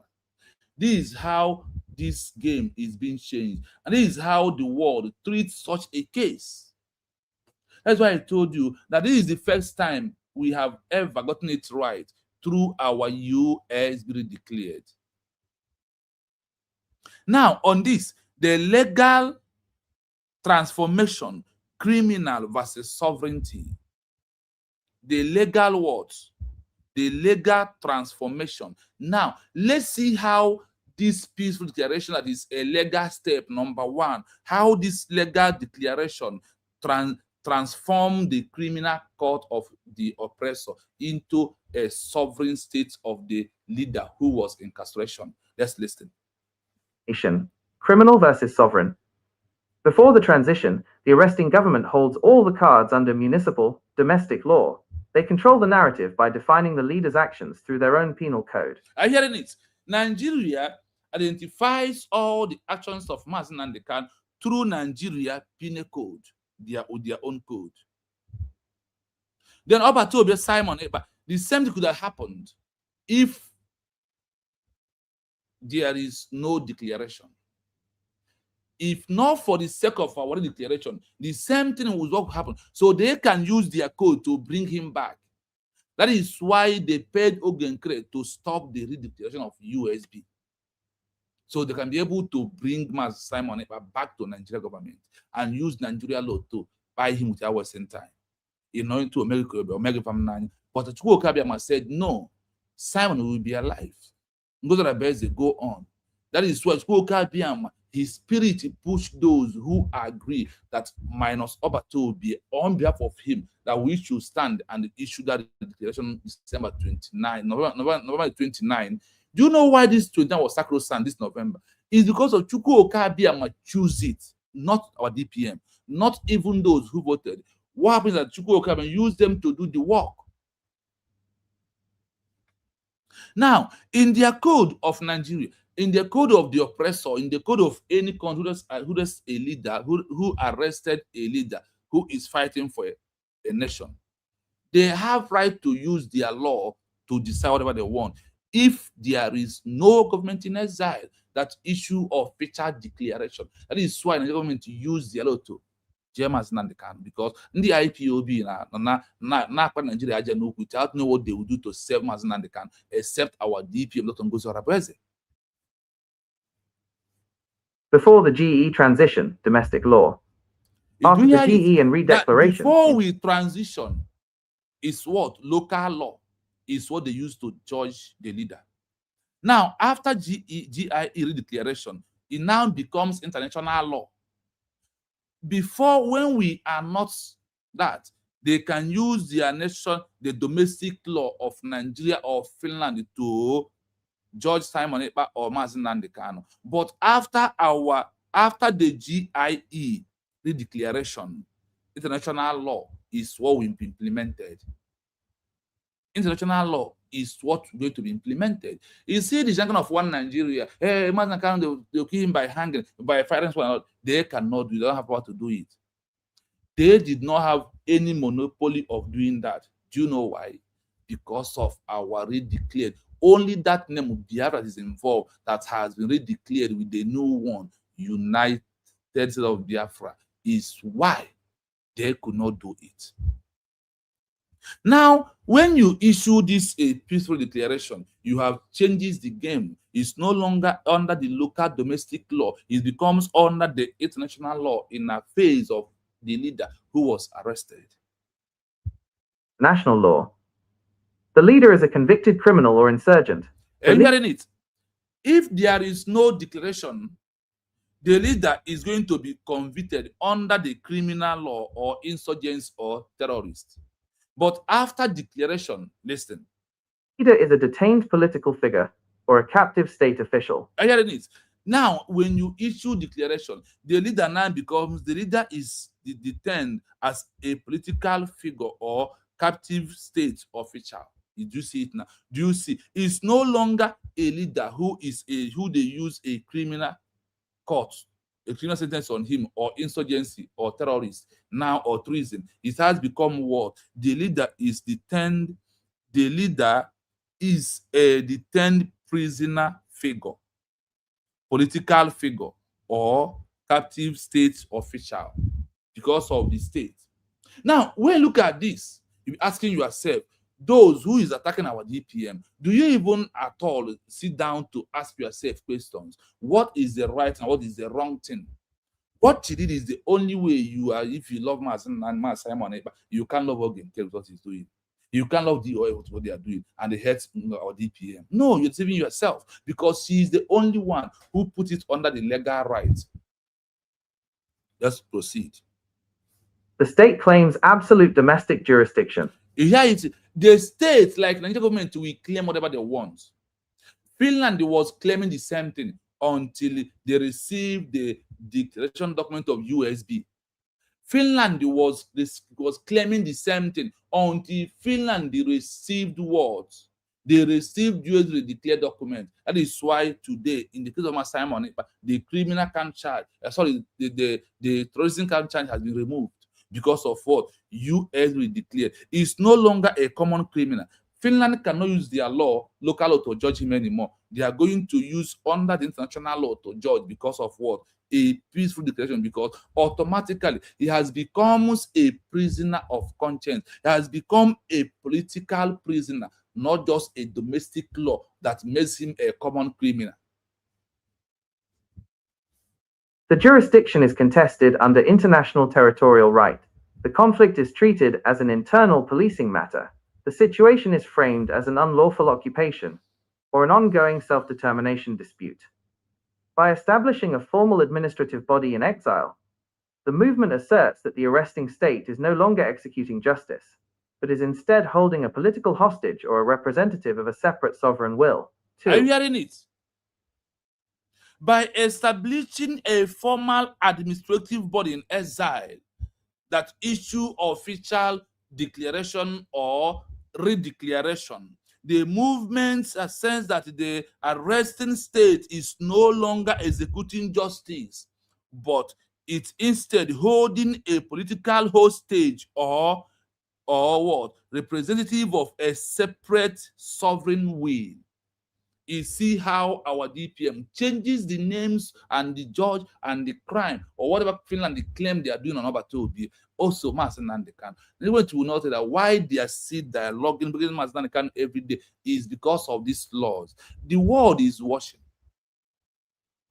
And everything must be under the international law standard. And look at that international law standard is where we are at this point. You see how our DPM use the international law. That is why she told the game is not local. The game is under international law. It's no local law anymore after our peaceful declaration. Key articles and framework of international law that she used. Now let us go to the names of these laws, the article, and how these laws was effective in what we did on November 29, 2024. Key articles and frameworks of international law. To establish this shift, international legal teams and governments in exile rely on several foundational pieces of international law. A. Now, before we go into listen to this. To establish this shift, international law team and government in exile rely on several foundational price of international law. You had it clearly. To establish the shift, the international legal terms and the government in exile rely on several foundational pieces of international law. Now, based on the international law, now when you make the shift, what is the shift? The shift is from moving from organization, now transition into government in exile, and issue a peaceful redeclaration or declaration. Now, you have shifted every narrative. It bases on the many legal foundational international law that are really on the side of the government in exile, the only one with that issue a declaration or redeclaration is the only one, which is in our own case, is our DPM, Dr. ORABUEZE, that stood up on November the 29th, 2024 to issue a peaceful redeclaration of our lost country, which is United of Biafra in the modern day world. Now, let's go to all these articles and all the laws that guides our government with this our peaceful redeclaration. Listen. Montevideo Convention, 1933, Article 3. The declarative theory of statehood is the bedrock of a government in exile's legitimacy. Now, one of the bedrock of the law that guides the government in exile, the government in exile that this law guides is the one that issue official declaration or redeclaration. The Montevideo Convention 1933 Article 3 stand for that. Because what makes you to change the game is that particular word that when you transition, that your job or the work you came to do is to do what? To issue declaration or redeclaration. Through that means you are changing the status quo of the leader who was charging common criminal, terrorists, insurgency, and all of them. Now, on this Article 3, the declarative of theory of a stakehold is the bedrock of the government in exile legitimacy. When you say that this is a bedrock, it's legitimacy. This is the real deal. This is the real power of government in exile. That is why we government in exile declaration, any of their citizens or their leader who was arrested is no longer to be used a criminal law, or sorry, to be no longer used to use the local criminal law of that particular country to judge him anymore. Through that redeclaration, the leader has become a case of the international community. That is what IPOB did not do. They do not understand. And that is why Simon rushed to come. So Simon could have given Mazi Esn&Mnk that is same leverage if IPOB understand, allow him or come close to work with him. Why they are claiming position? And they refuse. Because they have agreement with the Nigerian government. Let's continue. Next, Article 3 of the Montevideo Convention on the Rights and Duties of States explicitly dictates. I hope, listen, see how this law now detects what we are saying today. The text, Article 3 of the Montevideo Convention on the Right of Duties of a State, detects how everything will happen. Now, let us see how this detects means of Simon Ekpa, means of government in exile, the issue of the peaceful redeclaration that we made, and everything. This is where the journey began. So let us go to this Article 3 fully. We move. Political existence of the state is independent of recognition by the other states. Are you hearing? The political existence of a state is dependent on a recognition by the other countries, or the international community, to use the word state. We're supposed to use country. So do not be confused. They use what? State instead of country. Now, you see why I said that lobby are not the one to give recognition. Congressmen are not the one to give recognition. Who gives recognition is country to country. The political existence of the state is independent of recognition by the, or dependent on the recognition of by the other states, other countries, not by Congress, not by lobby. That is why the government of the USB is not championing you, congressmen. That is why you're not championing you, lobby. If you want to use lobby, you pay lobby on a day you want, not to use the money used to fund the movement to start giving to lobby. No, because lobby can never force any country to grant recognition or to make, or for you to succeed because of a country, any country at all. No, it is only you as that have your country. We send your document through the offices you have that is working. Do you see why what USB is doing is the only rightful way? And the world under the UN or Montevideo Convention and all this article of the Charter of the Law, they made it openly. They made it openly that the only government in exile that is original is that one, that single one that issued the declaration or redeclaration of a lost country. That is the one. The only other one is just a mere political party, like the automobile government in exile, automobile mechanic government in exile of Ogun and Sani Akwarao. They are fake. They are criminals. They are those that planned by the government to stop the movement. That is why Ogenkere voted. Go and ask the vote. They voted in Finland about being able to be declared. Ogenkere voted no. And now ask yourself, why did Ogenkere and Sani Akwarao voted no? Because they have planned that look at this Yamaka today that is ranting and shouting. As somebody who voted that Biafra will never be declared on December, or even on 29, they said, let us go back to Simon Ekpa. And we listen to this law proving that the only way you changes the narrative of their case to remove it from a local criminal cases to put it in the international law is when the government issue redeclaration or declaration is the only way out. Now, because of this, remember after our peaceful declaration, Finland will now say that we should look for Biafra in a legal way. In a legal way is through diplomatic work. And the diplomatic work, once you claim that you are government, you must have a minister of information. Minister of Foreign Affairs, like we have used right now, they are the one to go and submit this document to every country for get recognition from country to country, not by congressmen, not by lobby. I ask again, when Israel, Netanyahu recognizing Somaliland December 2025, did you see him saying, oh, let me call the congressmen and tell them, now I'm recognizing the Somaliland, you told me about them? No. It depends on the country. It depends on the president or the prime minister to grant recognition. It doesn't depend on any human being at all. It doesn't depend on any congress or any lobby. I have also, in my platform here, I have played to you 30 countries in Africa. They said they bypass congressmen, they bypass Washington, D.C., they walk down straight to the fellow country. I ask you, when Ojukwu was fighting in 1967 to 1970, what is the name of the Ojukwu congressmen? What is the name of the lobby? Do they say Biafra lose the war because of congressmen? No, they said we lose the war because of lack of what? Media. No publicity.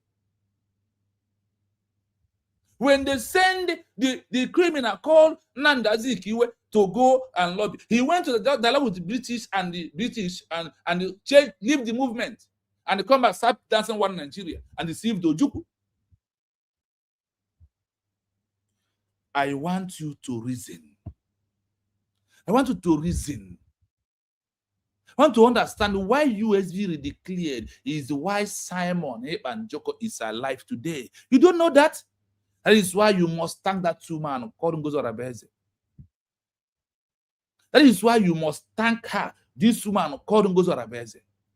By using it, proving that you understand what is international law is all about, understanding international geopolitics.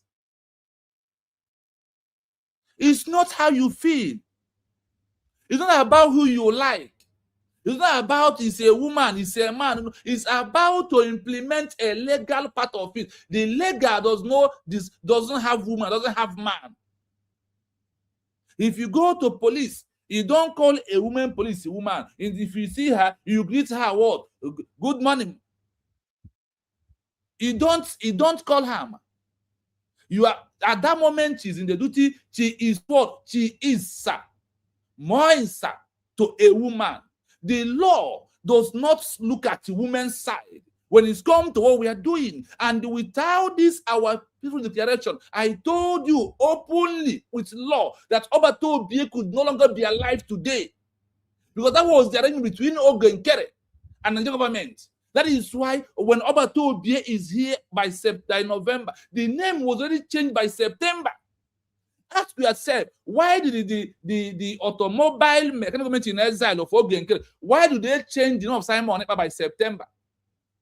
Why he was arrested in November? But do you know why? Because Obato Obie, no, I am not here to put organization. I am not here to remain in Briggy. I am here to use Briggy to move into a country. Now ask yourself, after this, if Obato Obie is here with us by December 2nd and proving that Chukwu Okabiam allows Biafra to be declared on December 2nd, what will happen? Now ask the Briggy, are we going to see answering Briggy? Are we going to see be using Briggy? What about Toby already said? Choose 4 delegates to pick up those who will work under the name of a country after we have issued our peaceful declaration. Ask yourself, why did Ogo and Kere, Sona Akparawa, Chiamaka Ajere, Shomo Okoma, Bryson Okoma, and all these criminals today, and Imam Madwabu ask, why do they vote in Finland that they don't want Biafra to be declared on 29? The voting was, do we declare or do we not? They said no, that they should come back to Finland and dance and go. For them to accomplish their dream of buying up Obato Simon Ekpa-Njoko. Look at this betrayer, Chiamaka Ajere, for the second time. He shall never go well. He never knew what is called. All this snaga he is doing today, he is swearing with 10 fingers and 10 toes. We come back to hurt him. He never knew. Ndị be anyị so osisi nkwụ abụrụ mbosi egbuturu ya ka ọ na-ere. Ọ bụrụ mgbe ọ dara ka ọ na-ere. And when can we catch you really, it will take time. So let us proceed. Remember our headline. as we are following, because now we are start mentioning the international law our DPM, Dr. NGOZI ORABUEZE, used to save the life of Mazi Esn&Mnk and our Prime Minister Simon Ekpa Njoko. So let's go to this information clearly.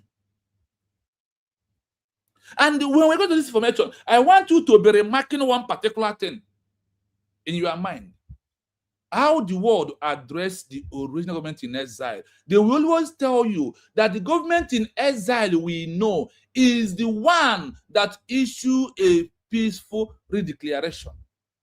Now, let me start from, I want to read something out from you on this. Listen to this. Transition into government in exile, GIE, and issue a peaceful redeclaration or declaration of a sovereignty completely shifted the legal battlefield. It takes the dispute out of the arresting country local criminal courts and force it into the arena of public international law. What is that? The government in exile that issue official redeclaration of a lost country. Because of that, you change the status quo of the leader who was been in prison, charging under local law. This is what IPOB did not. I will come to IPOB, but not on a different program. I will give you the statistic and the law when a leader who is fighting to have a new conflict organization, when they fail, if the leader was arrested and the organization fails to issue declaration, that they are helping the local law of that country to use to sentence their leader. IPOB helped the government to sentence Mazi Esn&Mnk to life imprisonment. Don't you know that why Obatobie did not judge him with the life sentence? Do you know why? Because of US declared that under international law of this Montevideo Convention Article 3 and also the UN Charter Article 1, bracket 2/55, Geneva Convention, the existing protocol of 1977, Article 1 in bracket 4. That is why Finland could not sentence Obatobie, because of what? Our peaceful redeclaration of our lost country, proving he is fighting for a country, not for organization. We continue. Now, where we are on this particular section of the key article and framework of international law. Remember, on that we are on A, the Montevideo Convention 1933, Article 3, the Montevideo Convention. Type it on your phone, it's in the Google. It's in the archive. Wikipedia. Go and check. This, the Montevideo Convention of 1933, Article 3. Proving that the only way to change the stakeholder movement is by through a government in exile.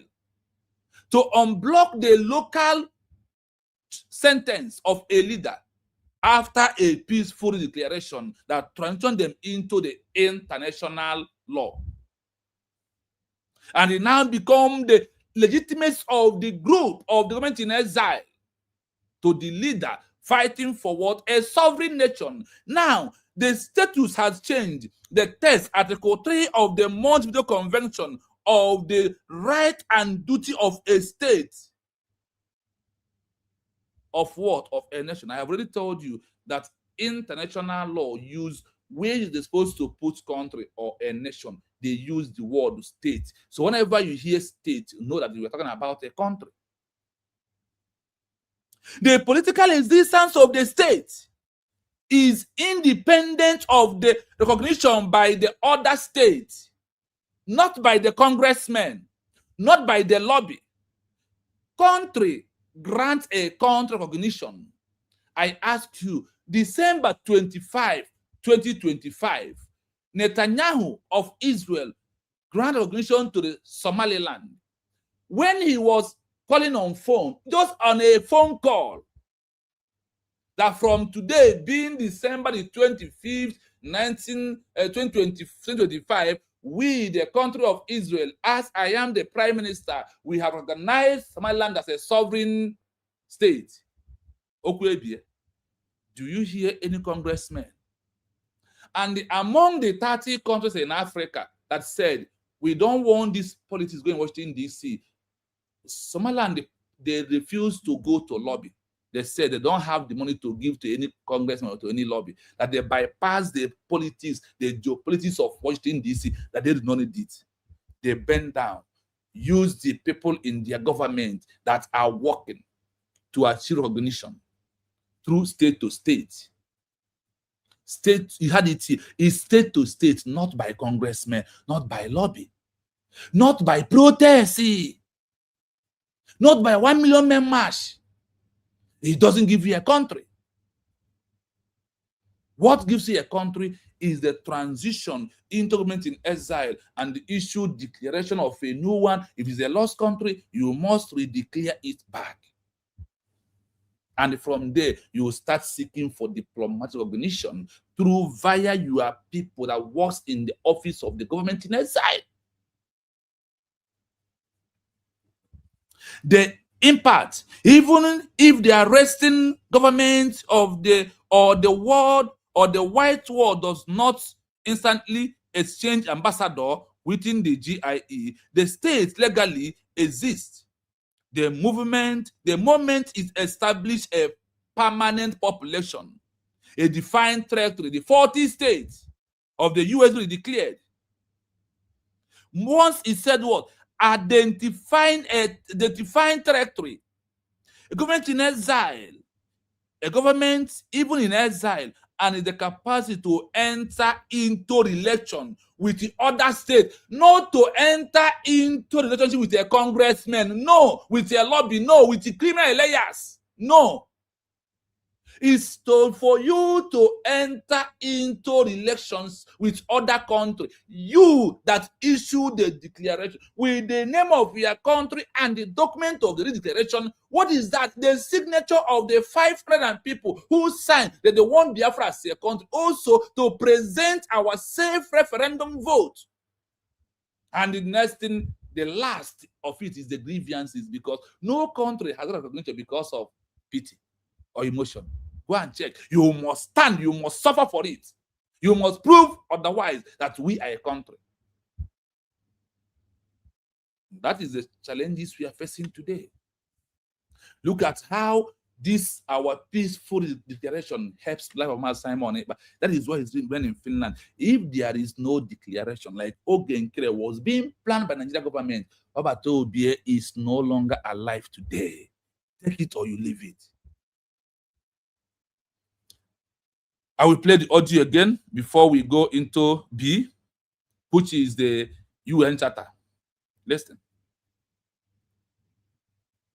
Transitioning into a government in exile, GIE, and issuing a peaceful redeclaration of sovereignty completely shifts the legal battlefield. Are you hearing it? It takes the dispute out of the arresting country's local criminal courts and forces it into the arena of public international law. When a movement takes these steps, it directly triggers specific treaties, conventions, and customary international law principles that alter the leader's legal status. 1. The legal transformation, criminal versus sovereign.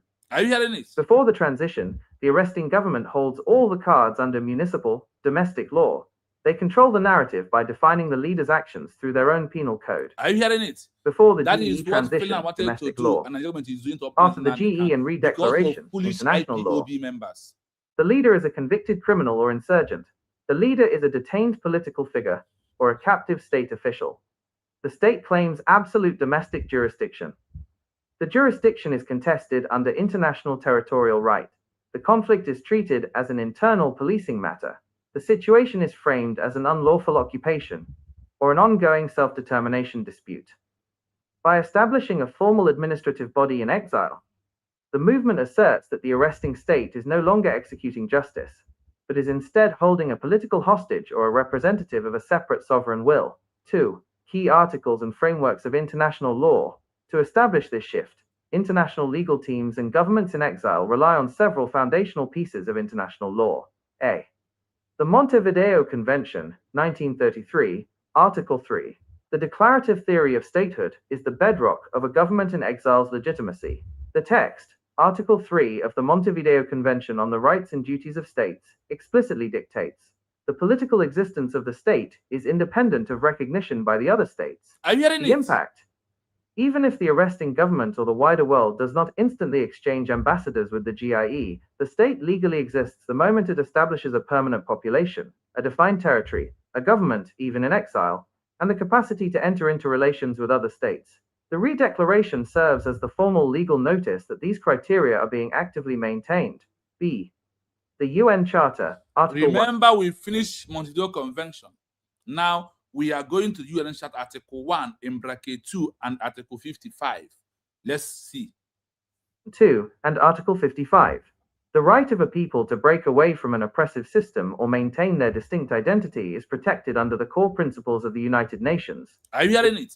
What we are doing through this remember that this law is from the transition into government in exile and issue a peaceful redeclaration of our lost country. Remember that. The right of people to break away, Jews that people even have right to break away from an oppressive system or maintaining the decent identity is protected under the core of principle of the United Nations. Are you hearing it? So what we are doing, like those in one Nigeria, is our right. It's because of we are so foolish. That is why you are answering a country called death sentence by British. Now let's go into the text. Text. These articles enshrine the, quote, principle of equal rights and self-determination of peoples. Are you hearing that?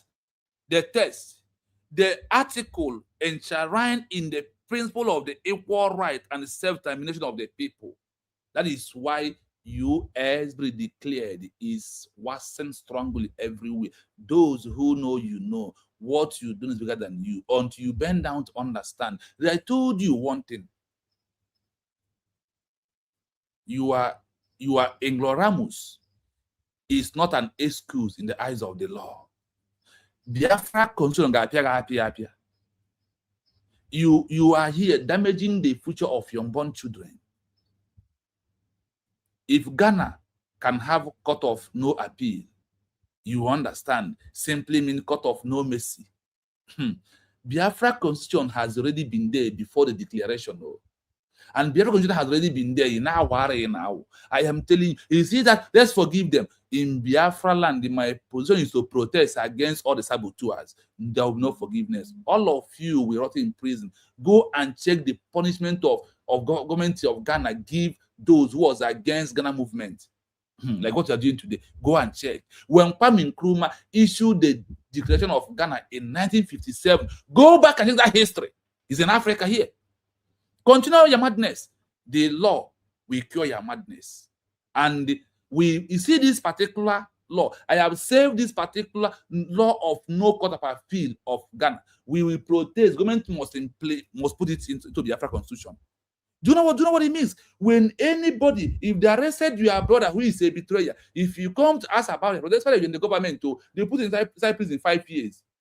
You and your brother 5 years. If any lawyer or anyone try to say, let us appeal this case of this one that his brother is a good person, that was the government. The government of Ghana remove you from your position, also put you in prison for 5 years. That is what will cure your madness.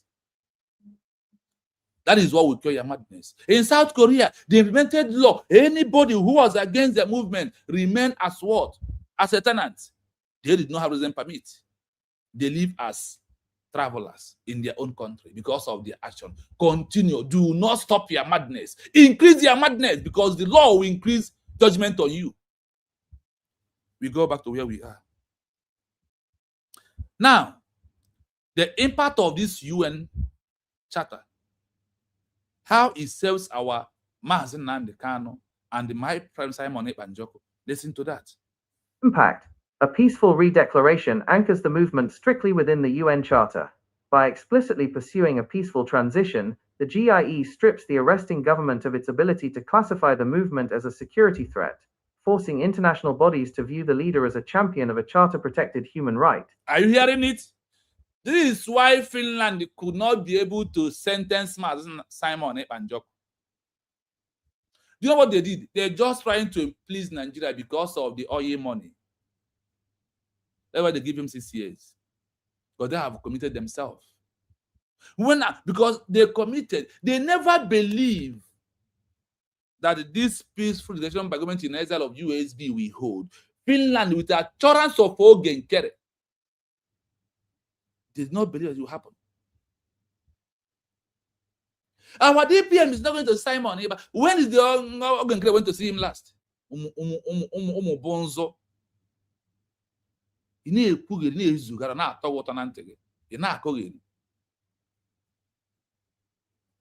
Anthony John, I greet you. Gozie Ezen&Mnk, I greet you. Mommy Doreen, Mommy Ojugo. Wow, you remember our page today. Thank you so much for watching us this hour. Thank you. I greet all of you. I see you. I see you. Thank you. So I see all of you in the comment section. Thank you so much. Now, the impact of a peaceful redeclaration, the anchor, the movement strictly within the UN Charter, by pursuing a peaceful transition, the GIE stripped the arresting government of its ability to classify the movement as a security threat because of what? Peaceful declaration, peaceful transition. Now, how did this concern to leader who was arrested? Listen to how it concerned to leader who was arrested. Now, the movement, forcing international body. This one is by force. This law is forcing international body to view the leader as a champion of a charter-protected human right. You see, that is why I told you that our DPM, ORABUEZE, you should respect her. You should respect her because she allows herself to be used by Chukwu Abiyama to save the life of Mazi Simon-Ekpa and Mazi Esn&Mnk. You do not understand because of your envy, because of your negative mind, because of you reason like a black man brain. That is why you cannot reason. That is why you are here doing rubbish. So yes, USB has proven why we have to, the only government in exile we have, the actions of USB as you are listening. Remove, I told you, my message is for everybody, for you to know the hidden truth, what the world hid from us, why Biafrans never been achieved all this why. Because Obatobie knows this, that is why he quickly transitioned us to the government in exile before the enemies think they will stop the movement. By Ogenkere and his men, the automobile mechanic government in exile in Baltimore, the criminal, the Judas of our time, the Ifajona. Now we have Ifajonas, all of them. The law will come. Obatobie knows that after Biafra recognition, that nobody will tell us we will forgive. No, because they know when they are doing it, because they want money, because they want money. That is only why they are doing it. Chiamaka Ajere want to use it to finish the house he's building in Bini. Chiamaka Ajere want to use Biafra, it's the name of struggle, to finish the house he's building in Bini State. That is why. Now, let us go into Geneva Convention. I have given you the article 1/4/55 of the UN that protects Obatobie through our peaceful declaration that our DPM issued by international law. Save the life. If you are visiting Obatobie today, any day you visit Obatobie, as we are preparing to be in court with him, when you come back, or you are there, call the say him, thank you for giving me an opportunity to see Mazi Simon-Ekpa. Because if there is no declaration, he will be in Nigeria. Are you going to go to Nigeria to visit him? Think twice in the shenanigan you are doing. My own, I am not asking you to stop your madness. Please continue to increase your madness. That is the obstacle we face, and we must conquer them. Geneva Conventions 1949 and Protocol 1, 1977, Article 1.4. This is where the leader's physical status in prison faces its most rigid international test. Listen. The text, Additional Protocol Y, explicitly expands the definition of international armed conflicts to include armed conflicts in which peoples are fighting against colonial domination and alien occupation and against racist regimes in the exercise of their right of self-determination. The impact: if a GE can successfully demonstrate that its people are under alien occupation or colonial-style domination, the legal status of the conflict changes.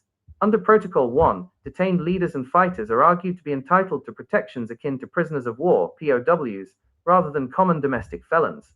This means their detention must follow strict international humanitarian guidelines, and they cannot be punished simply for leading a political independence movement. Are you hearing it? Do you see? Oh God, if you really understand this our declaration, the level of it, you will always pray every day. Put our DPM once in your prayer every blessed day. That woman, that is why I said she's another savior. She's the one Mazi is alive today. She is the reason why Mazi can still remain. And you and I myself can be boldly prove that I am a citizen of United States of Biafra. That is the only reason why. If boys again kill them plan, we are all doomed, we are all gone. But Kabiyama said no. Despite that I want people to suffer before we achieve it, I will not allow them to destroy everything. Take it or you leave it. Now, see Geneva Convention 1949 and Protocol 1 1977. Article 1 in bracket 4. This is our law. Do you know about them? Biafra we are looking for has gone beyond DOS. It's beyond Master Prophet. It's beyond all these noises that are making social media today. It's beyond that. Do you ask them to identify Geneva Convention for you? Ask them to talk about UN Charter. Or is it Montevideo Convention? Is it Vienna Convention? There is many laws that backs what we are doing up. Stop playing. Stop playing, man. Get serious. Stay the course. The course is what? You as will declare it as sheer recognition, whether I like it or not. If you don't like what I'm saying, you can't transform out. Like I said, I owe you no apology.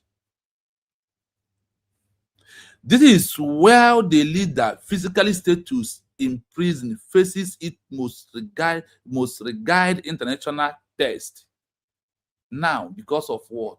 Because of the government in exile that issue official declaration or redeclaration of a lost country or the new one, it now become a case of international law. One, the test, additional protocol 1 expects the detention of international armed conflict to include what? Armed conflict in which people are fighting against God. You see, now, up to be a case, they need to remove terrorism charge or inciting Biafran people, all this, that, because of what? He's fighting for a country that was occupied by Nigerian government by force. You see why it is important for us to look into all this law. Don't you think they are looking into all this law? This is what they are looking. As I'm telling you, you heard it from Olusegun God, who went to Finland. Mazi Esn&Mnk told him that Finland has removed the terrorism charge, incitement charge. Let's see what they would use against him again. Is when you know that the case is over. When you listen to all this protocol of law, you understand that we have gone beyond black man brain. We need to reason. We need to work and present ourselves on the level of those who we are calling to attract their attention.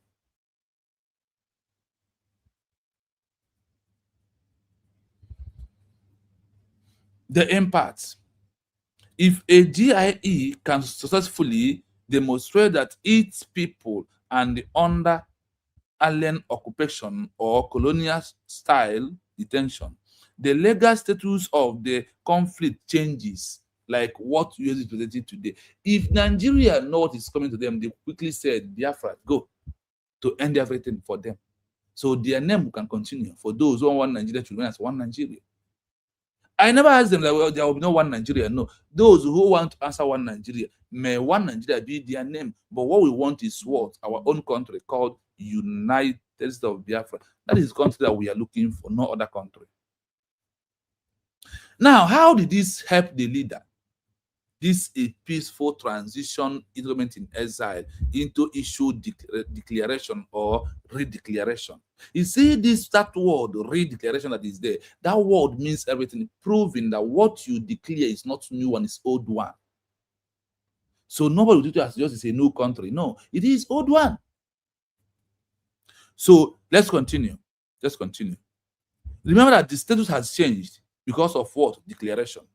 Now, under Protocol 1 of the Geneva Convention, under Protocol 1 of 1977 of Geneva Convention, the 10th leader and the fighters are argued to be entirely to protection, asking to prisoner of war. They are no longer a common criminal. They become what? Prisoner of war, PWO. Rather than a common criminal, a common domestic criminal.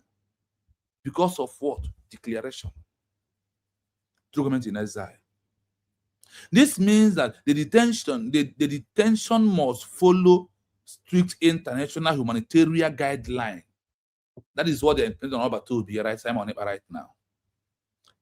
That is, this case is different. It's in Nigerian government on their own. It's Mazi Esn&Mnk, it's Simon Eba. All this law must implement completely on him.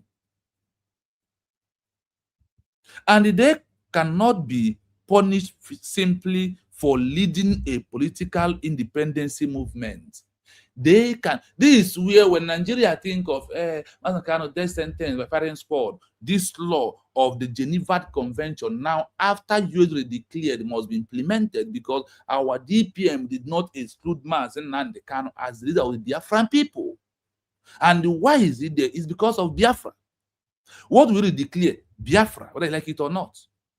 And you that is fighting our DPM never knew that this what she did on November the 29, 2024 is a way to save the Mazi Esn&Mnk. You never knew that. Oh, yeah, now continue your madness. And they said that they are not going to treat them badly anymore. That they are going to treat them as a prisoner of war, the leader. They're going to be treated as a president of a sovereign nation waiting for recognition. They call them what? President in waiting in prison for to come out and do what? Take over and rule his people, like Jomo Kenyatta of Kenya, like Nelson Mandela, like Rahman of Bangladesh. D. The principle of juxtaposition, customary international law. In international legal history, when a legitimate government is forced out of its physical territory by an invading or occupying power, the legal doctrine of juxtaposition applies. International law recognizes the GIE as the de jure legal authority, while the arresting government is viewed merely as the de facto, temporary physical occupying power. 3. How the peaceful aspect protects the leader. The word peaceful in a redeclaration is a deliberate legal shield. Under international law, states have a right to defend themselves against violent insurgency. If a redeclaration hints at violence, the arresting government can easily invoke anti-terrorism treaties to justify a life sentence. Are you hearing it? Hey, hey, not doing anything. Are you hearing it? That any day we decide to nakwoto, that they will invoke anti-terrorism can charge on us. You know, see, well, I do not blame anybody. Because once at a time I was normal reason like you. My reason is changed after the redeclaration of USB is when my things start changing. I start asking questions. My first question, I never forgot about it when I was even using YouTube, not even app, to research. When I was using YouTube, I asked, what is government in exile? What is the meaning of government in exile? This is from where I start reading, I start searching, I start seeing pictures, I start seeing videos. And I asked, can government in exile as a recognition? Can it be possible? And they said yes. I should give me an example of countries where this thing has happened. The first country in this world that usually went in exile recognition is Belgium. This Belgium that beat USA 4-1 in World Cup. They are the first country in the world via government in exile. Or Fama, Bundizis. From there, I start looking for the app. I start looking for way to get details fully. And a student introduced me to app I'm using this day to do my research.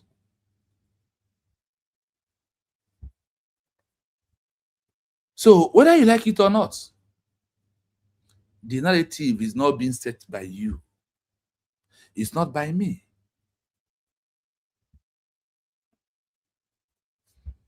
The international law legal history. When a legitimate government in exile, that issue official declaration or redeclaration, it forces out its physical territory by an invading or occupying power like Nigeria government. The legal doctrine of jurisposition applies. International law recognizes the GIE as the due legal authority, while the arresting government is viewed merely as the de facto temporary physical occupying power.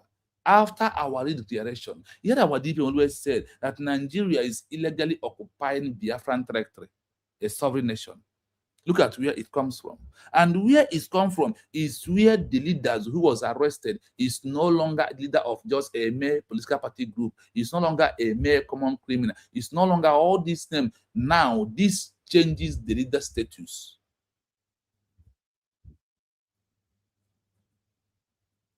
I hope you are following.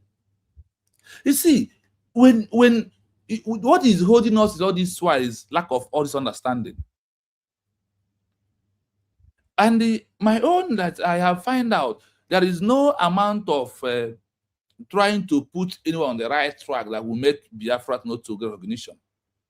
You see all this other Arama, you see Chiamaka Ajere, you see Master Prophet, you see all these things, they are internal matter. That is not what is holding us. Because we have been doing this from time of Wazirike till today. Please, word of my time, if you want to join the program, if you have a comment, you can use the link because I am rounding up. Word of my time. I have a class by 3 o'clock here. So if you want to join, free to use the link. Remember that it's better for you to stand with Obato Obie in a IP court day than any other thing where he will solve Biafrans in a massive.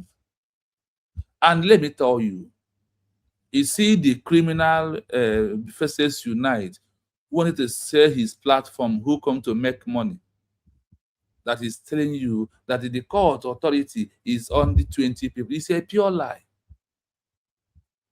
It does not exist. If you doubt it, I will play for you.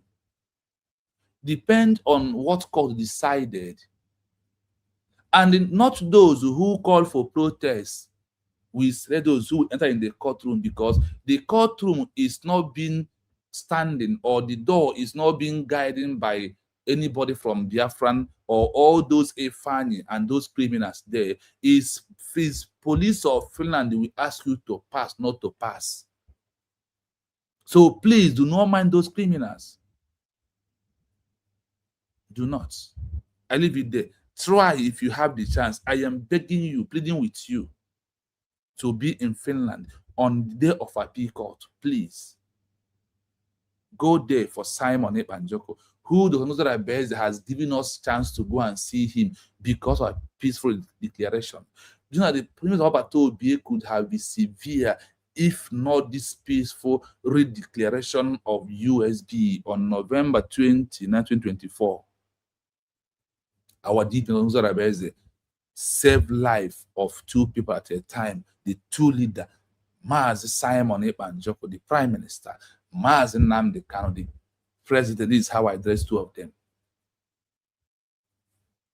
Let's go. Issuing a strictly peaceful administrative redeclaration, the GIE achieves a major tactical advantage.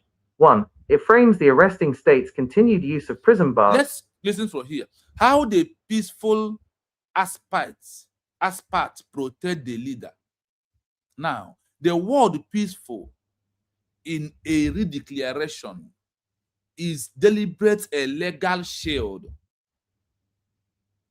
That is why nobody will listen to ORABUEZE. If you know these people how are ranting, we're ranting up for themselves. ORABUEZE is not Mazi Esn&Mnk, it's not Simon Ekpa. Remember that. Remember that. And when you listen to something, think on your own, rethink about it. Look, I want you to look at this word for the second time. The word peaceful in a redeclaration is a deliberate legal shield. Is a deliberate legal shield under Geneva Convention, Protocol 1 of 1977. There is existing protocol. Mommy Ojugo, good afternoon from here. Please, you're welcome to the program. Thank you so much. You can have the mic as we are moving. Okay, thank you so much. Thank you, Gina, and good morning from here. I woke up this morning reflecting on what we as Biafran citizens are actually looking for. Let me do hands-free here. As I try. Hear me? Yes, we can hear you loud and clear. We can hear you. Oh, okay. Okay, good. Okay, good. I just switched it to car. Okay. I keep reflecting. What do we really want?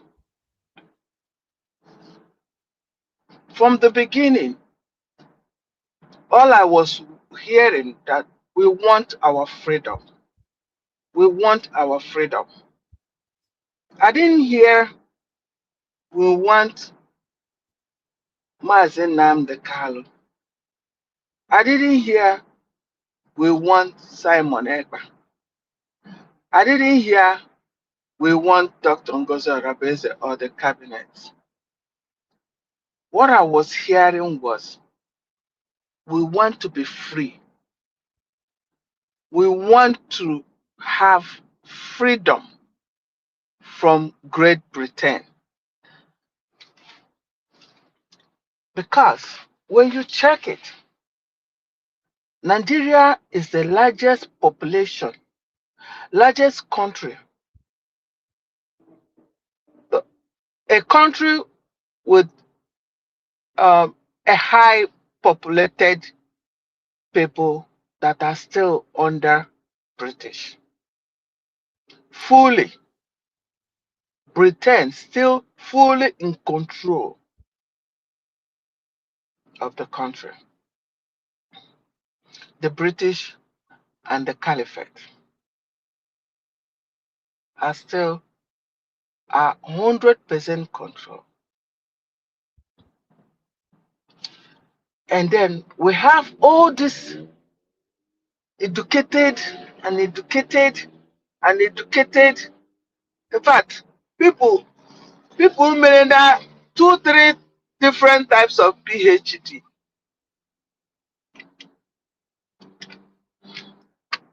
and you're asking,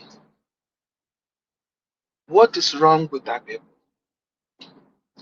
Now, if I want to learn, if I want to know what 1 + 1 will be, I will go to school.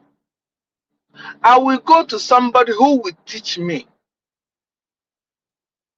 I think that's the right thing. I hope I'm thinking very well.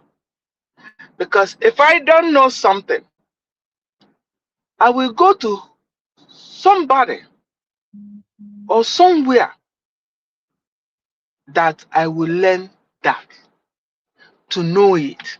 Because this is what I want to know. You have a goal. This is things that we do every day of our life. If we want Biafra, like we open our mouth to say, we want freedom. Mazi Esn&Mnk himself want freedom. Simon Ekpa want freedom. Total freedom, not half and half. Dr. NGOZI and the cabinet, we want freedom. I don't think I've heard anybody who said, who is a real citizen of Biafra land, that says that he or she wants otherwise.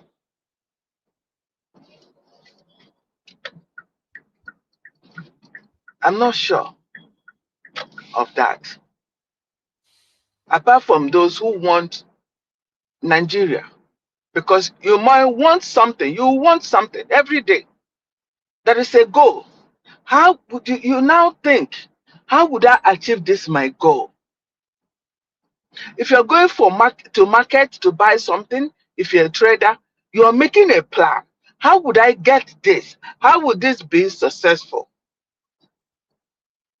So why is this freedom we're looking for different? Why? That's my question. Why? Somebody is here educating us on how we are going to get that we want. How we are going to achieve that goal. 1 + 1. It says 2, and is able to prove it with evidence and history, how it has worked before and how it will continue to work. And we are not carrying our pen and pencil to come and learn, to come and jot something that will benefit us, to come and put down the map of how you will get to that your goal. That part is where I don't understand. Why are we so confused? What happened? Where did this mistake come from? That now some of us, majority, happen the freedom from the hand of Britain. I'm not going to say Nigeria, because Nigeria to me is a case. Akamu case. They are not holding my freedom. Nigeria for me is a case. It's Britain, for crying out loud. And here we are trying to find out, how did other people did it? How did they make it? There are a lot of countries, including where I am, United States of Biafra, that just United States of America, that just celebrated 250.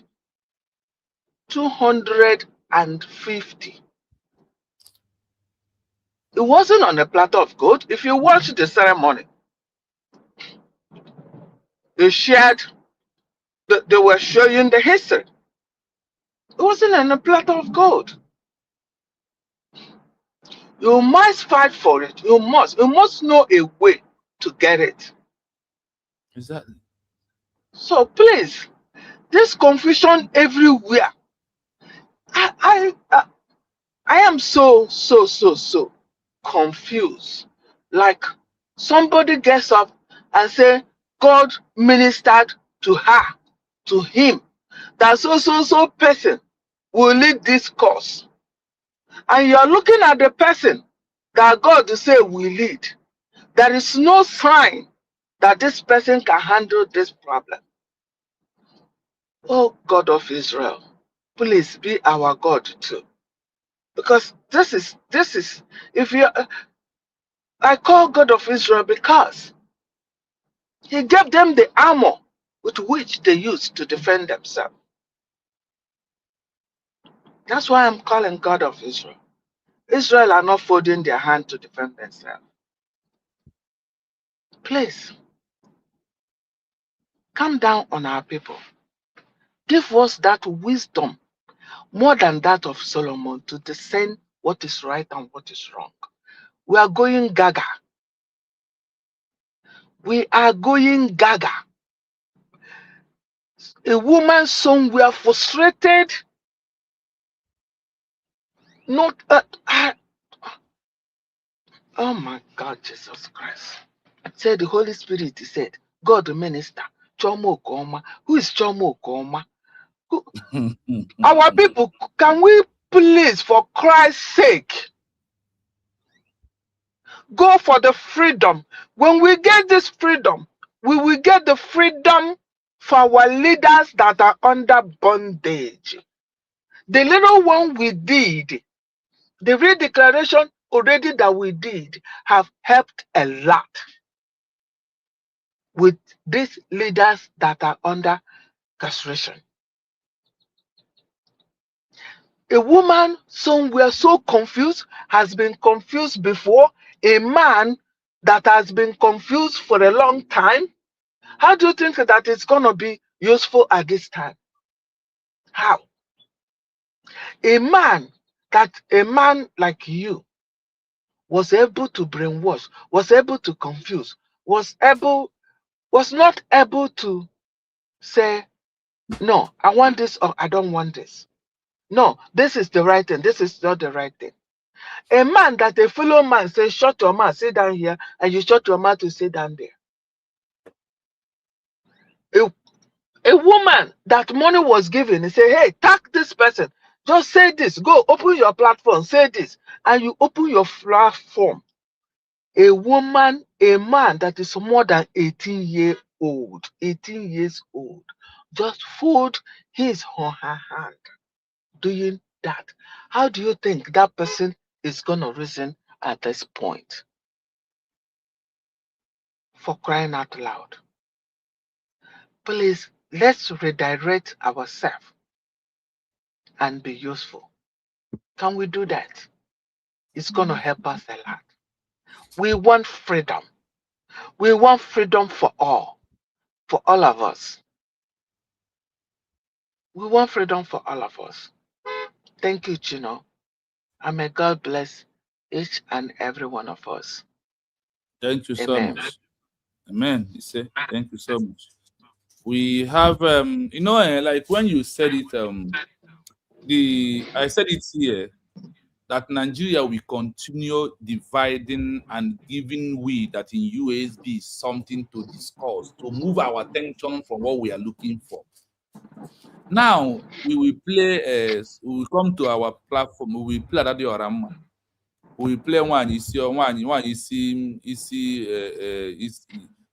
Aboncha.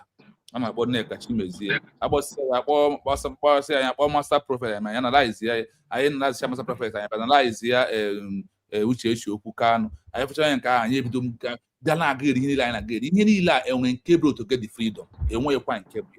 Now, when you got the weapon of show more comma. Imagine at this stage we are into. Actually, many of us the most part is that the popularity we are giving this was not worth the time.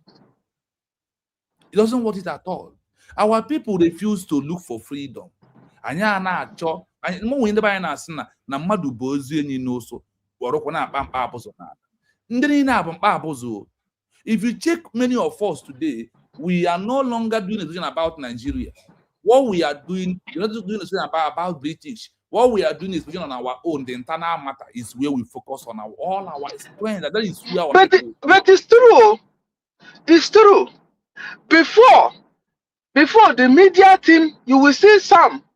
That's a part that this guy plays very well. What's his name? Now,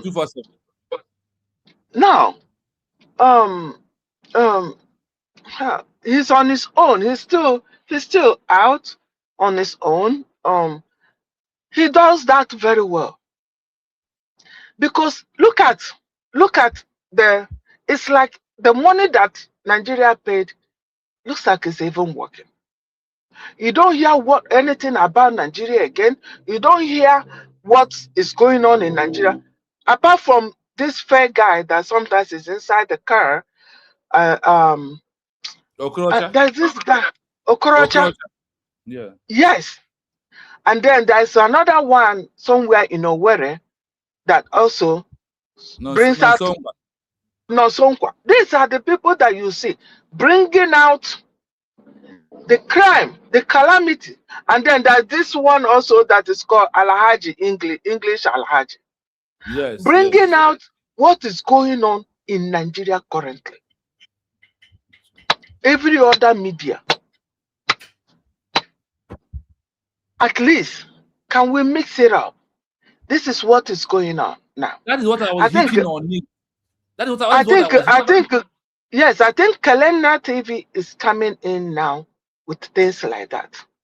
You know, bring it in, because if you silence the calamity that is going on in Nigeria, it's like nothing is going on. The world don't know that anything is going on, because it's dying down that there is anything going on in Nigeria. Why? A crime, people are being massacred every day in Nigeria. The same, and then Rose does very good with that too. You know, but most of the things that we hear now is Adadu Orama. But it's good though. It's good that they are debunking this things. It's good, because now our people are now able to make their choice. You have to know how to divide yourself. You have to know the truth and stand on the truth. And always go back to that truth to water yourself before you go out to listen to any saga. Water yourself very well with the truth. Know what you want so that nobody shake you. Because if I didn't hear it from I heard it from Progress the Analyst about Chomo. I don't go to all these other people's all their platforms. I wouldn't even know that something like this is going on. You know, is it gonna move me to what I believe in? No. So that's why make sure you water yourself with the true knowledge of what this freedom is all about. That's why I come to Chino's platform, to learn from history, to water myself, to be able to discern what I want and what I don't want, what is true and what is not true. These are the reason why. So when I'm hearing all this other one, actually, I'm just having fun, like real fun. Sometimes Kalena TV will put Isaiah Onyok. I will just go and get my popcorn. I will laugh, and then my lungs are telling me. You know, I use it to crack my days, to make myself happy. You know, and you see Kalena laughing and laughing and laughing and laughing. At the end of it, it will tell you, go and get your ID. Go, get your ID card. That's the most important thing. So we know what we want. We know it. All these other ones are just, but they still have to know how to combine this thing. We need to put Nigeria again in the... Simon Ekpa did it. Nigeria was on fire. Honestly, after today's program, I have some research about amalgamation and everything. I am coming back fully with both videos and everything. Because we have a lot Yes. to we have.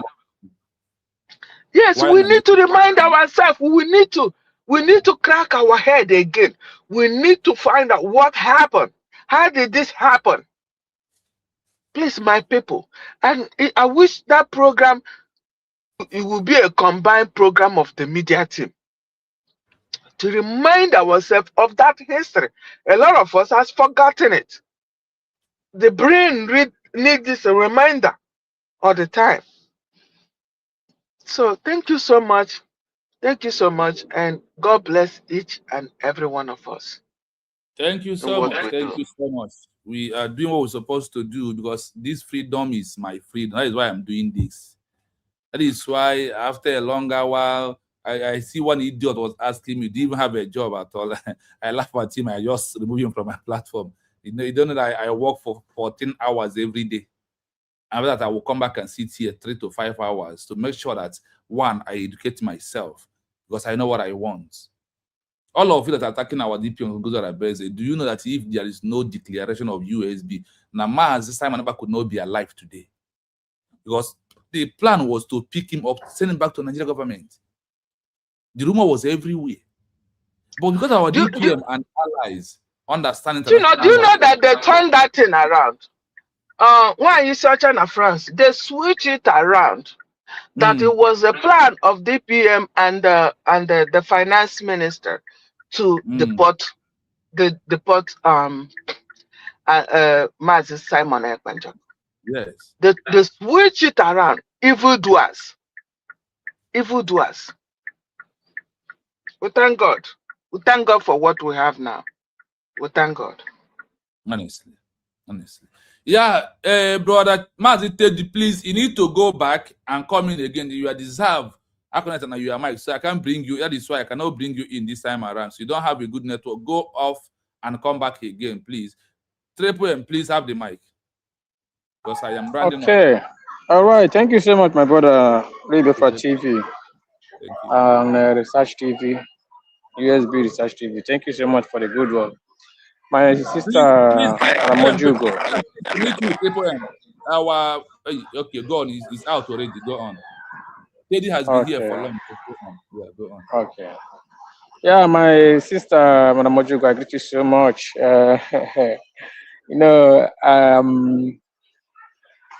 I'm so happy the way things are going, and it is the will of God. There is nothing hidden under the sun that Chukwuka doesn't know about it. God knows it. God knows it all.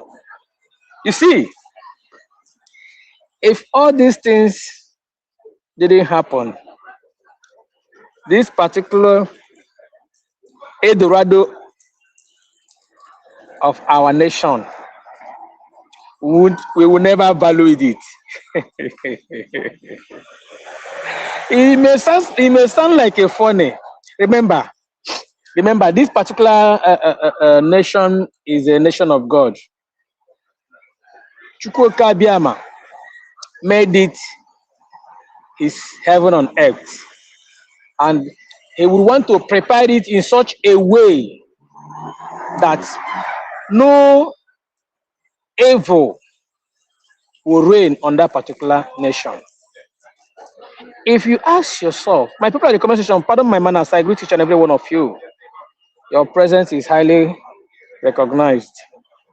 For those that are in what we are doing, if you really want freedom, you know what to do. At this point in time, we are not moving, playing this thing or raising this campaign to please you. After all, in this life, before you become a doctor, you will see in kindergarten school, maybe primary or nursery school, they will tell you, if you ask a kid what you want to become in life, the kid will tell you, I want to be a pilot. This one will tell you, I want to be a doctor. This one will tell you, I want to be an engineer.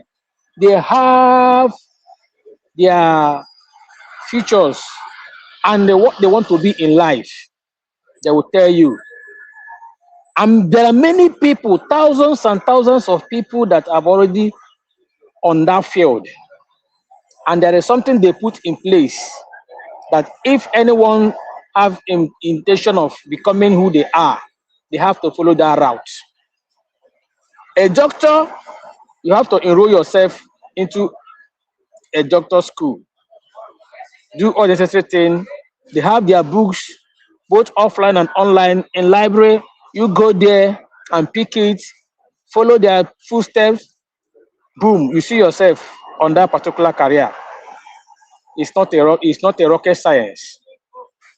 Now, why I'm using this illustration is this. When you hear most of our people, they will tell you, my brother, you have already made that program some time ago. They will tell you, our case is different. Our case is peculiar. We are this, we are that. That is absolutely nonsense. Every road, every city have a road to that particular city. You don't just disappear unless you are a witchcraft. You are practicing witchcraft. You can disappear and appear. But one day, remember that your disappearance will fail you. Might even disappear, or you might even be flying. You find yourself inside fire. So that is how it is. Now, why I said this is this. My sister Jugo, you were like asking, what did our people want? Many people in this movement doesn't know what freedom is all about, and they don't know how to achieve it.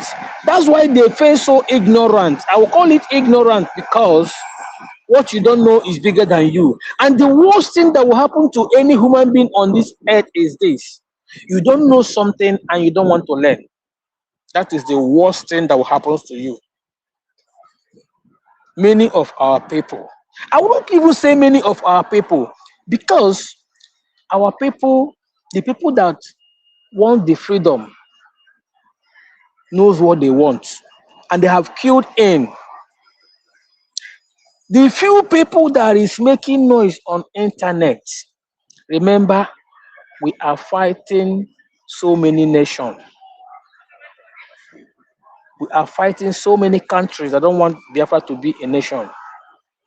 So in that case, anything that our enemy dished out on internet, those enemies that doesn't want Biafra to, to regain its freedom, they will help to push it, to amplify it.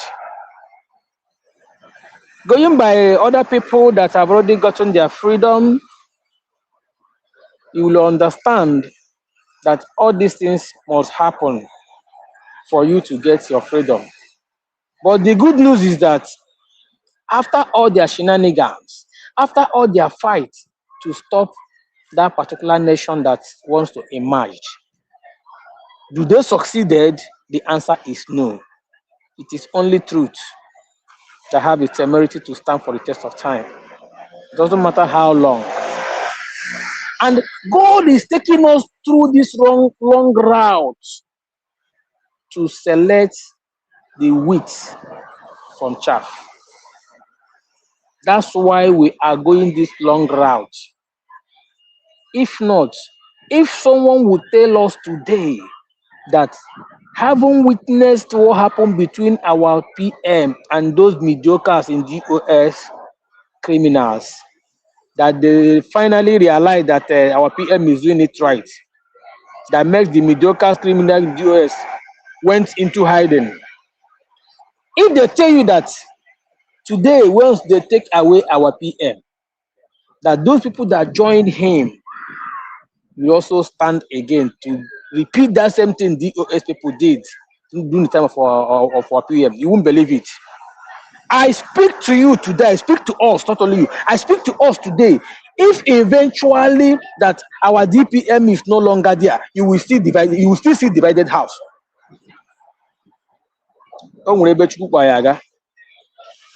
God is taking us to somewhere, and those ones that is there to destroy what we are doing, hiding under the carpet, pretending as if they are in what we are doing, thereby leaking secret to enemies, doing all manner of things. their sin will surely fish them out. If their sin did not fish them out, we will keep moving. We will keep moving until their sin find them out. If you know what we're talking about, if you know this beautiful nation we are talking about, this nation is the nation that will stop the kingdom of darkness on this planet Earth. People don't know. They will use other nations as a reference. Biafra nation is the nation that will stop all the brouhaha of black race in this planet Earth. So this our freedom is not only for Biafra people. This is freedom for the world.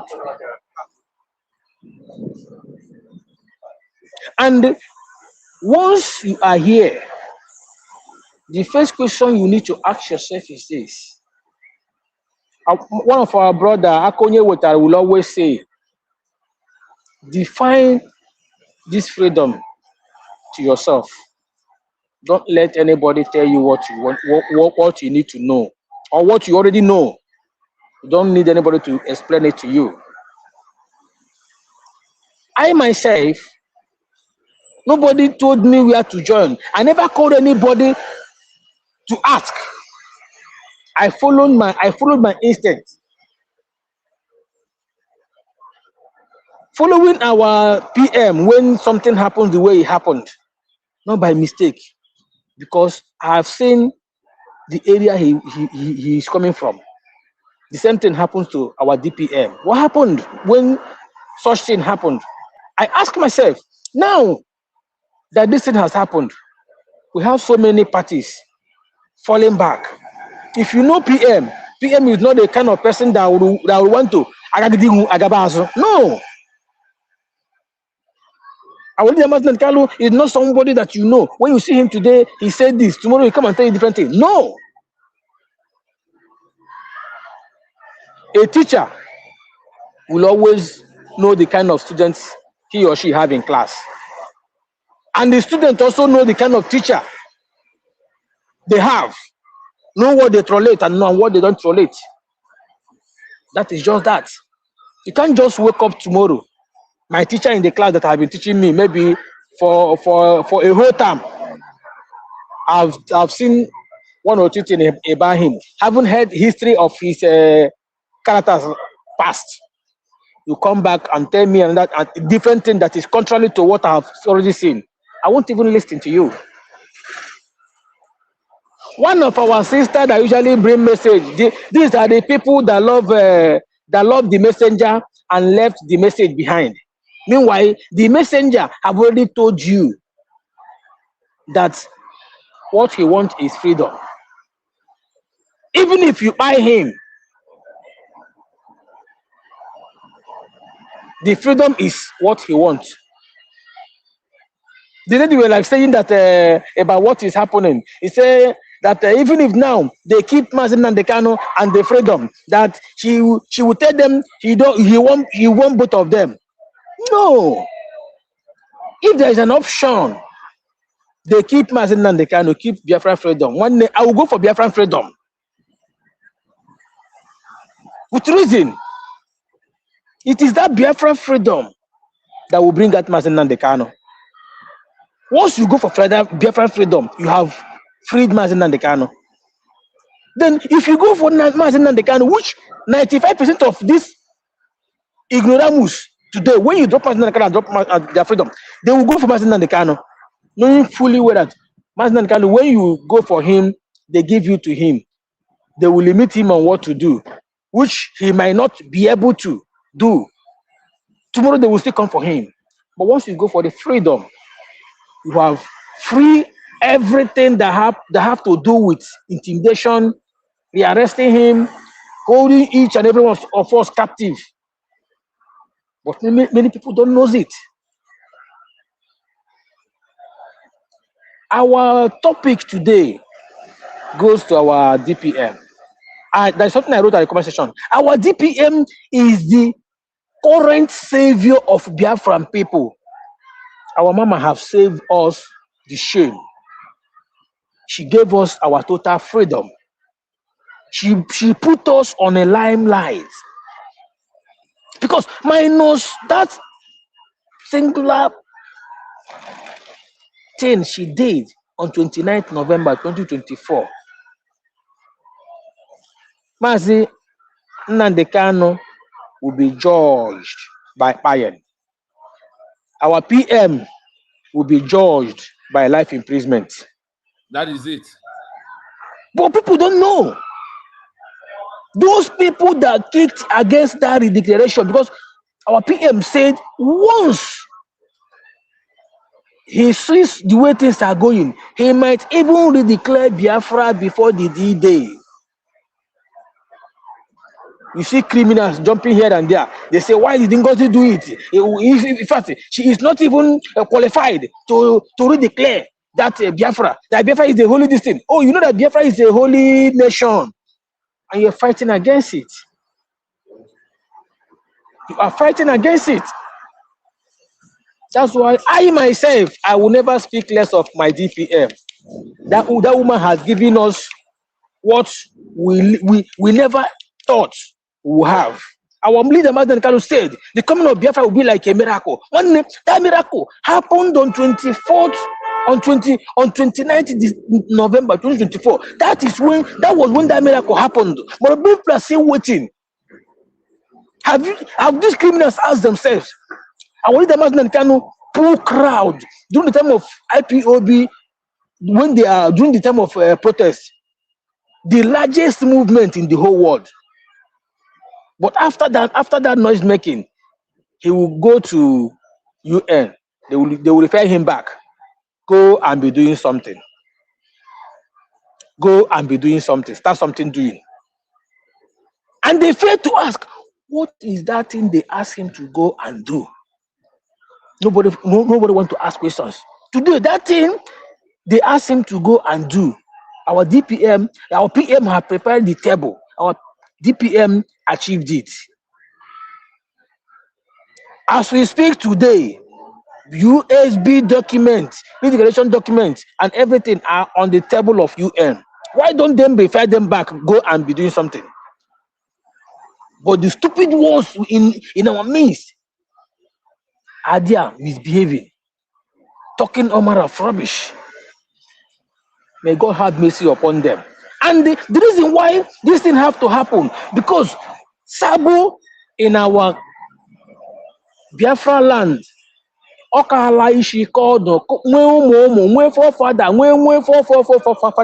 have to show their faces for we to face them and know who they are. That is what God wants to do. God wants to fish them out. And if you look at it today, even the person you least expected that will be fighting against our freedom and the people suffering on our behalf, they are not showing their faces. The people you least to believed, even someone told you that this person will speak against this, you will not even accept it. Today they are showing up their faces. That is the prayer of our leader, Mazi Esn&Mnk. Also, I don't want Biafra in an easy way. I want Biafra. Let all the enemies of Biafra show their faces. Let's face them head on. We are now picking out. Thank God for the intelligence of Biafra. The USB, they are at work. And I compile a list. And I compile it, even with evidence. I'm happy. Oh, if God wants to do something, okay, it will do it in such a way nobody will be blamed. You see how our constitution, whenever I say something, I refer to that constitution. That constitution is blind. That constitution, USB constitution, is blind. It's not seeing anybody. It is not seeing anybody at all. And that's why, right from day one, USB government made it, keep it in public. Anybody can go there and pick it.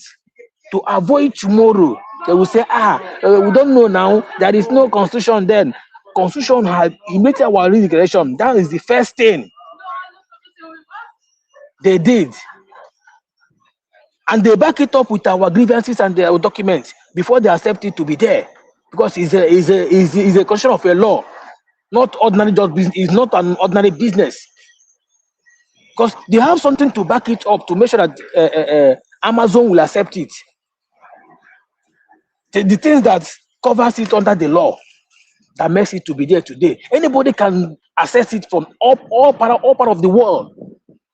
Makechi, somebody will come and say, I don't know that it's like this now. Okay, pardon, forgive and forget. I'm sorry.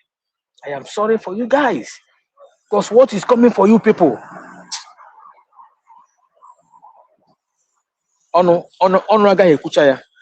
Yes, My sir. brother, Please at round it this up because point, of our time. I thank you so much for the time. Thank you so much. If you allow me, I will keep depositing. But however it is, we will keep the one who will see speech tomorrow. Thank you so much Yes, sir.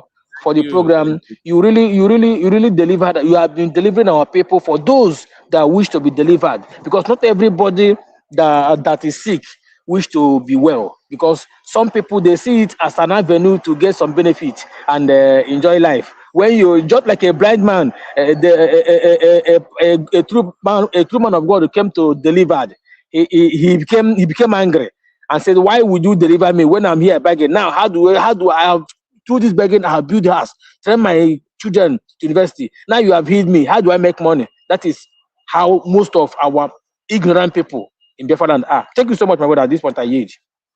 Thank you. Let's go straight to our brother Ted. Please have the mic and go on, please. Please, thank you for your patience. Thank you so much. Okay. Thank you, Rivia, for TV. I hope I'm coming out well. Loud and clear. Very loud and clear. Okay. Thanks a lot. I've been each time I want to enlighten myself, I want to understand a good number of things. I join your platform and learn a lot about this our nation, how others actually did it, how they got everything and a platter, call it a platter of goods without shooting a bullet, which is ordinarily what we are gunning for right now. And I learned a lot from it and even learned a lot about all the nations that actually started this. Like you said, Belgium, the very first country that got from government in exile.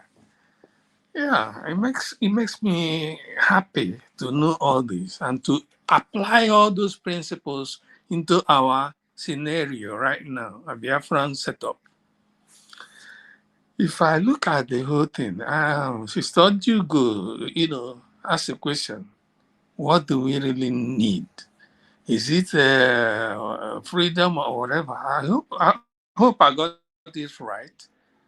And some people were, blaring all sorts of things. But from what she said, all what we need is our freedom. We need our nation sovereignty, everything as per the laws, international laws that permit us to get everything according to the laws, international charters and everything, which is where we are. In the first instance, we started following the steps always marshaled out. Redeclaration. A state that was there initially, they found and in later redeclared. And there are a lot of things backed by the charters, by the laws of all these achievements of sovereignty like that. There are things which benefits that redeclared nations actually are attached to them legally. And we've been following all these things step by step. To the extent we are now trying to get recognitions of people, sending our documents of those declarations, sending it to allied nations to say, look, this is a brand new nation, government that has really declared, we want you to look at our documents and see we can be allies that will be doing either cultural, traditional, and bilateral relationship as far as international deals are concerned. And the USB government, headed currently by DPM, Dr. NGOZI ORABUEZE, although other leaders have been there in castration. And we've been trying to get all these documents and get allies that will enable us forge ahead with a new nation, which is going on.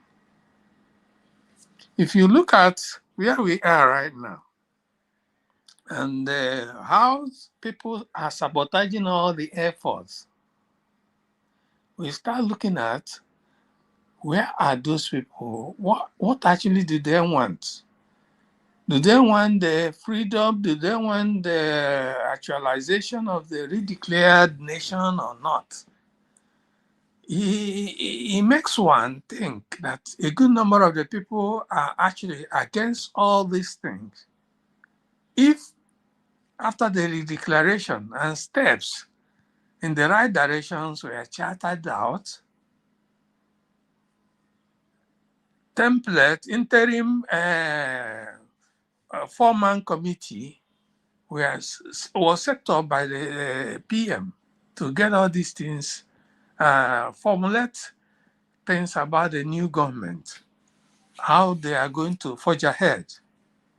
And these things were drawn up, and people, they started implementing all this, and people, after declaration, they went about redeclaring their own. Somebody, after the redeclaration on 24th, 29 January, November 2024, some other guy came up as December 2nd, jumping around the stage trying to do similar thing. When ab initio, when PM was doing some kind of exposition, he said that this redeclaration might come earlier than the December 2nd that was yeah. He mentioned it and said it and put it in black and white on the X space then. Said it might come up even before that second. It doesn't make sense after the declaration, another person will come up making fool of himself, trying to do the same thing. And I'm happy that you said it, that even in, was it Namibia or Namibia. Angola, when the first people that redeclared is the one that the whole legal system will actually adopt, not the person that, came up again. Not the eighth group after Namibia declared, not the eighth group. That's SWAPO, the first one. Yeah. So Yes. there is no two ways. Yeah. So this one they are doing, I wonder what documents they are using to, monkey around the whole nation, trying to think they are doing good job. So me, so far as the system recognize USB as the one that redeclared this, we should,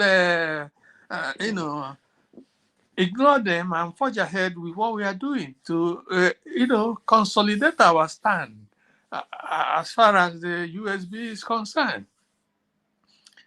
Talking about how there are some legal system, the laws that equally support the people that you mentioned that were either president in the waiting or people that are captured or whatever. I don't know. There's a way you put it. Like PM and Onyendu. that are castrated somehow. There's a way you put it that the laws actually will be looking at such people as people are governors or presidencies in the waiting. I don't. There's a way you put it. Yeah, You know? exactly. I copied the example of what happened in Kenya under Jomo Kenyatta and what happened to Nelson Mandela and Rahman of Bangladesh. They are in prison, and their people issue declaration as they are in prison. As their society achieve recognition, what happened? As they get recognition, immediately they issue declaration. The international law under this Geneva Convention, Article 1 in bracket 4 says the leader has automatically become a president in waiting for prison for a new country as a president or as a prime minister. Good. That is how law put all these things. That is why my headline today is Biafrans, our DPM, using the international law, UN Charter, and their Article Geneva Convention to serve our leaders. They mentioned their name. And that is the program we are doing today. That everything is under confusion. Yeah. Glad to hear this. And again, you see that Sister Jugo equally mentioned that our struggle, our case is with Britain, not Nigeria, because Nigeria is a simple case. I partially agree. You know why I do? Each time this Nigerian system, whenever they are doing this election, you see the so-called president or candidates going to turn down, you see, to sign a document inside. I don't know what they sign. Is it to remain colonized or remain, I don't know what, they go inside there and sign. All of them do. Both Atiko in those days, Obi, all of them went inside number 10 Downing to see the prime minister and sign some documents. That means the document of... You see this question you are asking now, in the few days to come, if what I am researching fully downloads all of them about the beginning of Nigeria, of amalgamation and everything, you will find because of Nigeria is a company of British for life, not over some years it will stop. That is why you must go to the owner and tell him, I want you to give me this position. If the owner allows you, then they will accept you. We are coming to do what's happened for the place they use for amalgamation in Nigeria, in Biafra land, something like that. Once the thing download finish, we were going to play the video of the place and see why everything is happening, and read the secret document, the secret memos. There is those that want to pull out very soon. So once it is okay, we will see something that anybody who is in Nigeria, and why Nigeria must go to British for them to appoint someone who will be a president of Nigeria, because it's their private company being created for their interests. That is why. I honestly, I agree. Otherwise, there's no reason why they should be going there to sign or to sign documents. That means to say to continue the amalgamation. Nigeria is the only country that Britain colonized that is up to the goals to British to choose a president. Yeah. It's only Nigeria. So that's still what I can't understand. Well, at any rate, since we are heading in the right direction, everything according to that Geneva Convention, I think all hands should be on deck. Support this USB government and all what not we are doing or the government is doing. We support and tag along with everything. Real support. And when you look at what's happening here, about IPOB, this and that, and sacking and counter sacking and so on and so forth, those things are things that will come up, which should not bother us at this time of the sovereignty. Establishment. So it shouldn't bother us for right now, but let's look at it To me, that's the way I look at it. We don't delve into it because the fight has been there for a very long time. When the Obatobia and autopilot, everything was going on, and people were there making rubbish of themselves.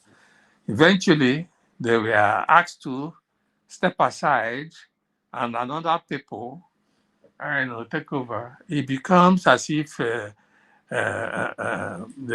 IPOB is their birthright. The other people that are asked to step down. I don't know, but I look at it as if they are good leaders and everything, they should, look at it as part of the system. Nobody should be permanently in position except you want to be like Paul Biya. Yeah, you want to be like Paul Biya or something like that. Sometimes there is reshufflement of positions. If you're asked to step aside, just take it in good faith and support even the incumbent, the new person. Support the person and let everything be going ahead. So far as the ideology or whatever you have is to achieve a particular aim, objective, you support them and ensure that the mission is accomplished. That's the way I look at it. Yeah. Class. Yeah. Okay. That's all I have. I don't know. I've been listening, listening to your lectures and exposition. I thank you for that. Keep on keeping it up. When you come up with something on the amalgamation papers too, if I get it ahead of time, I will join and see where we are. Because Yes. yeah. Okay. Thank you so much. Yes, what I'm doing is I want to educate myself. I want to be on the right track at all time. That is what I'm doing. So thank you so much for joining me today.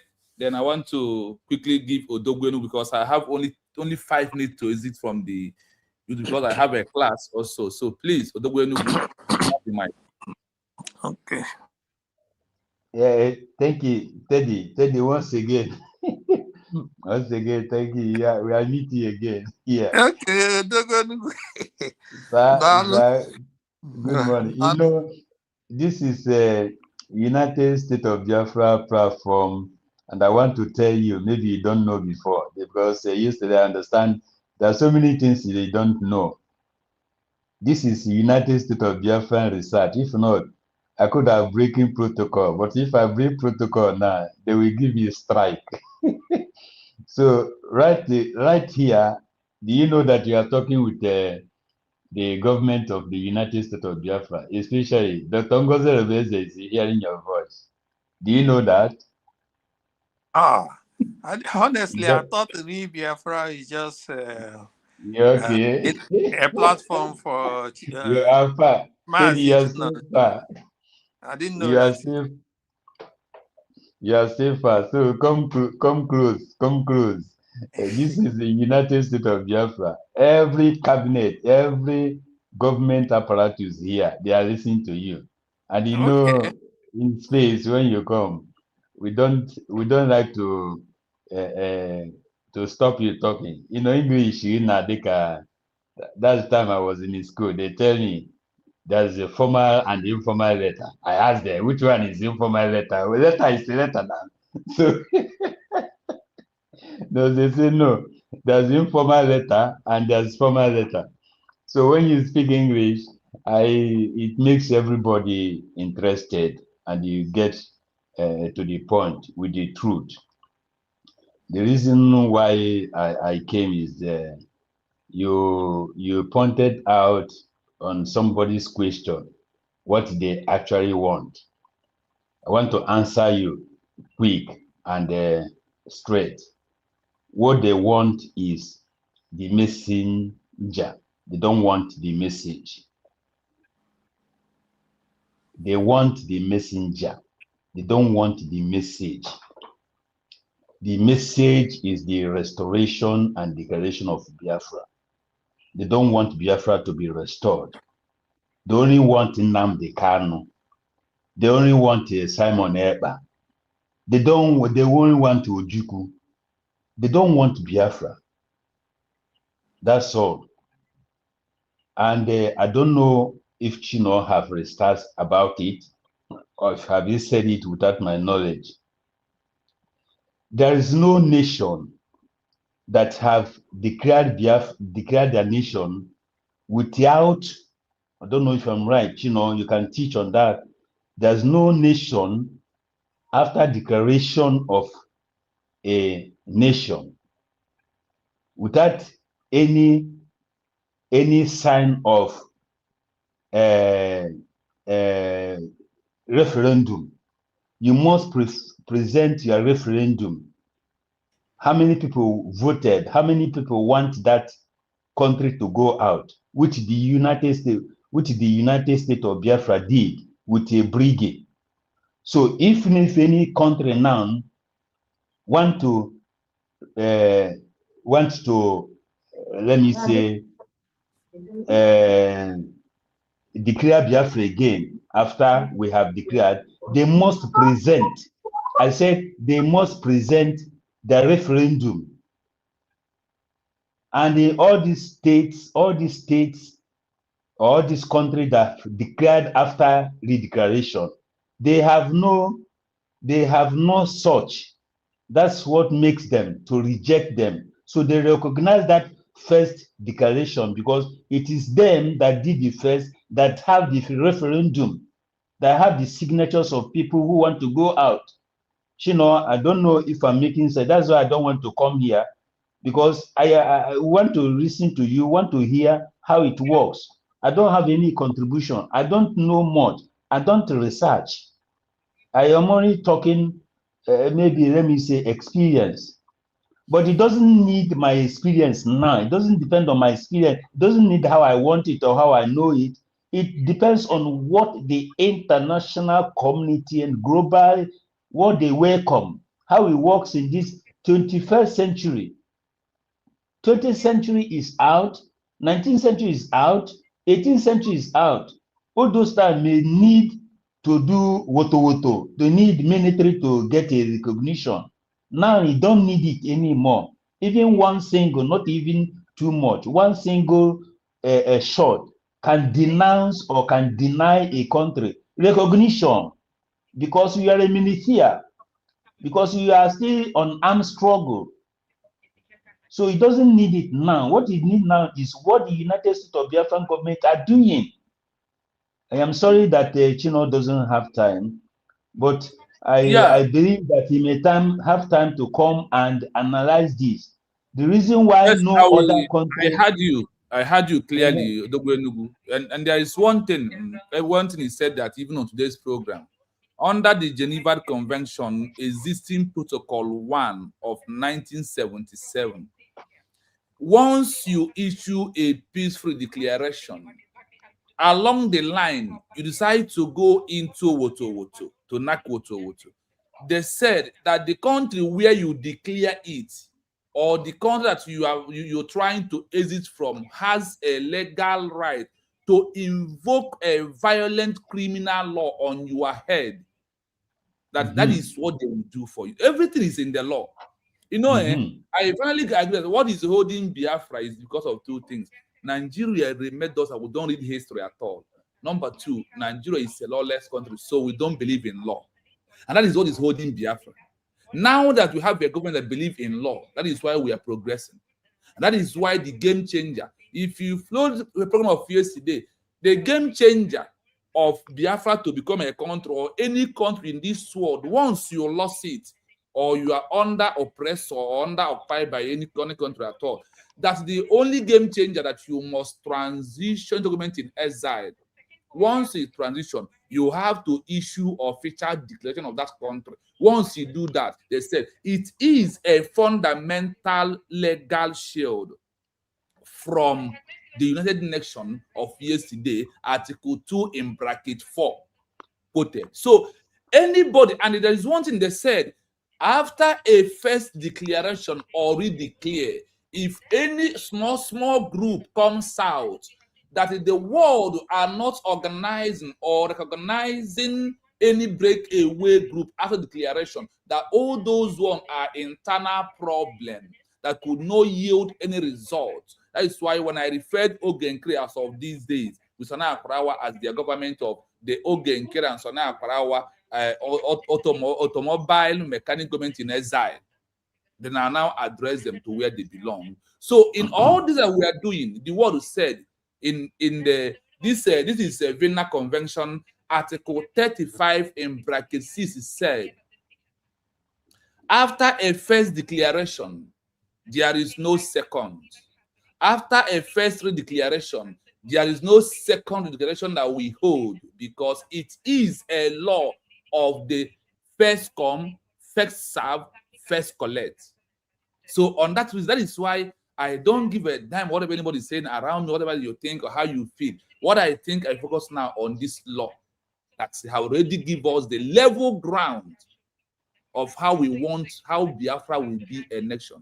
That's what also said that we have been on a wrong path for 57 years on a wrong path. From 1967 precisely to 2026, we have been on a wrong path of 57 years without following a due course of international law and how every other country achieved. What takes Namibia 30 years has taken us 57 years. What takes Algeria in Africa 32 years has taken us 57 years. What takes Eritrea 10 years to easy from Ethiopia has taken us 57 good years. What takes Zambia in Africa 15 years has taken us 57. Because of what? We never be on a right track.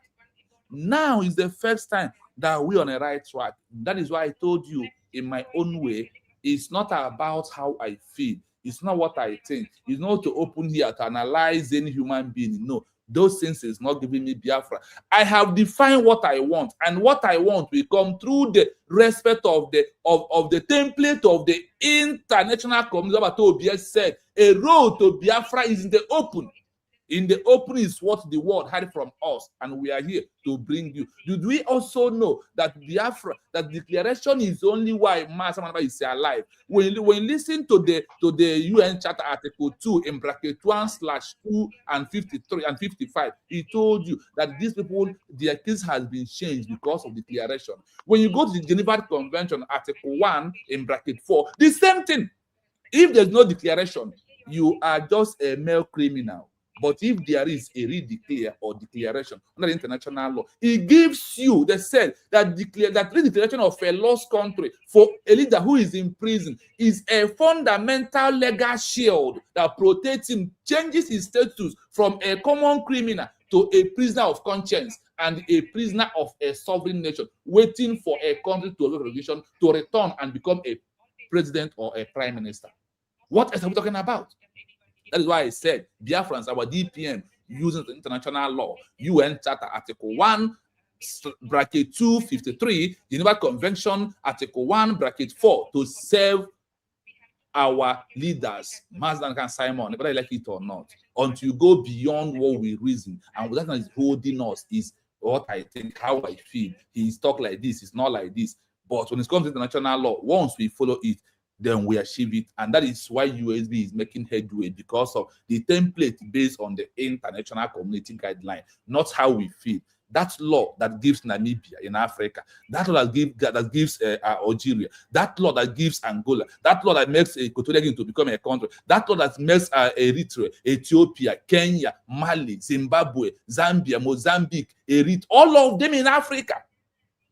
That is the way we must be, and that is where we are. That is why I am strongly believe in due time that we will achieve recognition. That is why I said today that when Eritrea declared their own, it takes them after the declaration 1 week, they got 18 recognition, the 80 recognition from 80 different countries in the world, both in Africa. We are asking the world, USB is not a new country. It's just in the continuity of the old one that we have rebranded into a new one. Give it a new name in the 21st century. United States of Biafra. Grant recognition. Let us save the life of the Christians in Nigeria. That is what it is. Nothing more than that. Biafrans should pay attention to make this message go grassroots. What you need now, Teddy, I know you are hearing me. You have what it takes. You have other professionals. What we need is to get this message to the grassroots of people that are in Biafra land. Let them get it. Let them get it. I said it in one of our brothers' broadcasts yesterday, but I am happy many Biafrans understood me according to what Chino said now. I want to create another history, and that another history is the recognition of Biafra that will bring Simon Ekpa out. I want Simon Ekpa out now, but if he come out, what name is he coming out? Is he coming out with? Nnamdi Kanu, what name is he coming out with? When South Africa was released when they released Nelson Mandela, Nelson Mandela came out as a president. I want Simon Ekpa to come out as a president, as a prime minister, with the name prime minister. They took him in as somebody who is inciting Biafrans. That means he's supporting terrorism. So when he came out, because of what I did, or what Dr. ORABUEZE is doing now with her cabinet, people should know why I love that woman so much. She wants me to have another history. The first history to participate in the declaration of Biafra and have my signature and my vote in. That's the first one. That's my dream. The second dream is to bring in Simon Ekpa as the United States of Biafra Prime Minister, and then Nnamdi Kanu as the President of United States of Biafra, not as an agitator or IPOB leader or no. That's another history. I want them to come out. People should not misunderstand me, but I want them to come out with that identity, with that throne, with that dream, with that good intention. Not coming out now to start a broadcasting or telling me what to do. And there's no other body that will go and redeclare Biafra. How are they going to do it? They must conduct self-referendum first. They must vote, and they must go to convention where they are going to declare who are going to do it. So Biafrans, I am happy that all these groups are coming out. If they are not coming out, what we are doing will not get heard. It means that so they must be there. But we are not going to be talking about them. We are not going to be talking about them. That is the fire that is fueling, that is making our fuel to burn. So I like them to come out. Many will come out again. But after everything, the world is going to ask, what is your name? United States of Biafra, who make the declaration? It is the United States of Biafra. So it's the United States of Biafra that will be contacted. And this United States of Biafra, the government apparatus is all set up. The Foreign Affairs is there, the DPM is there, the Secretary of Finance is there, the Secretary of Defense. Everything about government is full. It's full. So I want to talk to people who are expecting government to be working like an organization. Biafrans, get it into your mind. A government doesn't work like organization, because organization is inside the government. So government decide what organization do, not organization decide what the government do. The government have system and policy, which organization, which clubs, which everything follows. Organization cannot create a policy or system for a government. Impossible. Impossible. It is called discipline.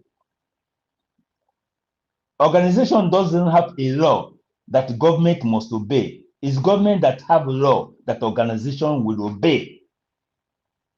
And we are government in exile working. Everything has been set up. Let us support, as Teddy said, support this government. As you know, the government is working for international recognition. So our duty is to support the government.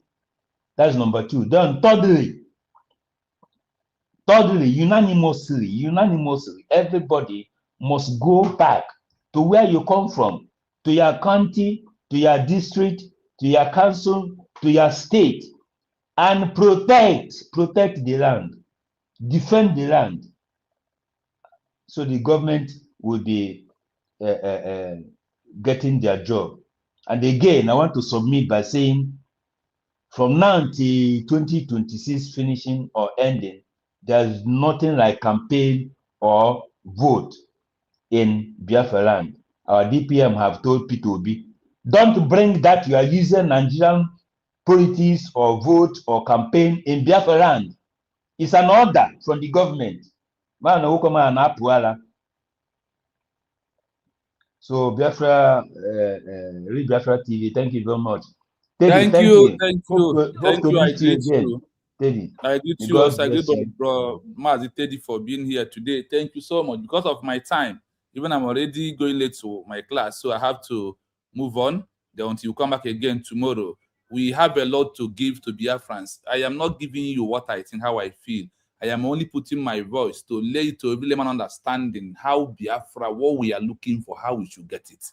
It's not about protest. It's not about organization. It is about transition into exile as a full structure government.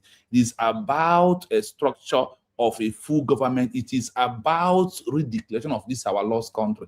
That is the legal shield. Without that, you are just making a social media. You are just a mere political party. For you to exist from a mere political party of non-organization, non-governmental organization, you must transition to government in exile. You must issue official declaration. You must have your document, and everything will goes on. So on that reason, my people, I am going to end it here until come back again tomorrow. Please, then tomorrow we will refresh your mind with today's program. Only playing it and we'll go into the new one. Thank you so much. We move. One love, my people. USB or nothing. The only government in exile the world to know is the one that issue official declaration or redeclaration. The first one. No other one, no other one, no other one. Thank you. I leave it for here until we see again. Ekwem, I see you. 3 p.m. Thank you so much. Hello, my brother. Very long time. Thank you. Because of time. We one love in the name of US we declared. There is no other government in exile. There is no. This automobile mechanic government in exile is not working for you. They are the enemies of the people. They are the one that was being paid by Nigeria government. Like the time Nigeria government paid DOS not to transition with Obato here. You see how Geneva was being paid, not to transition into the new country, but he remained in old one, like IPOB underground. I leave it for here. Thank you so much. We move.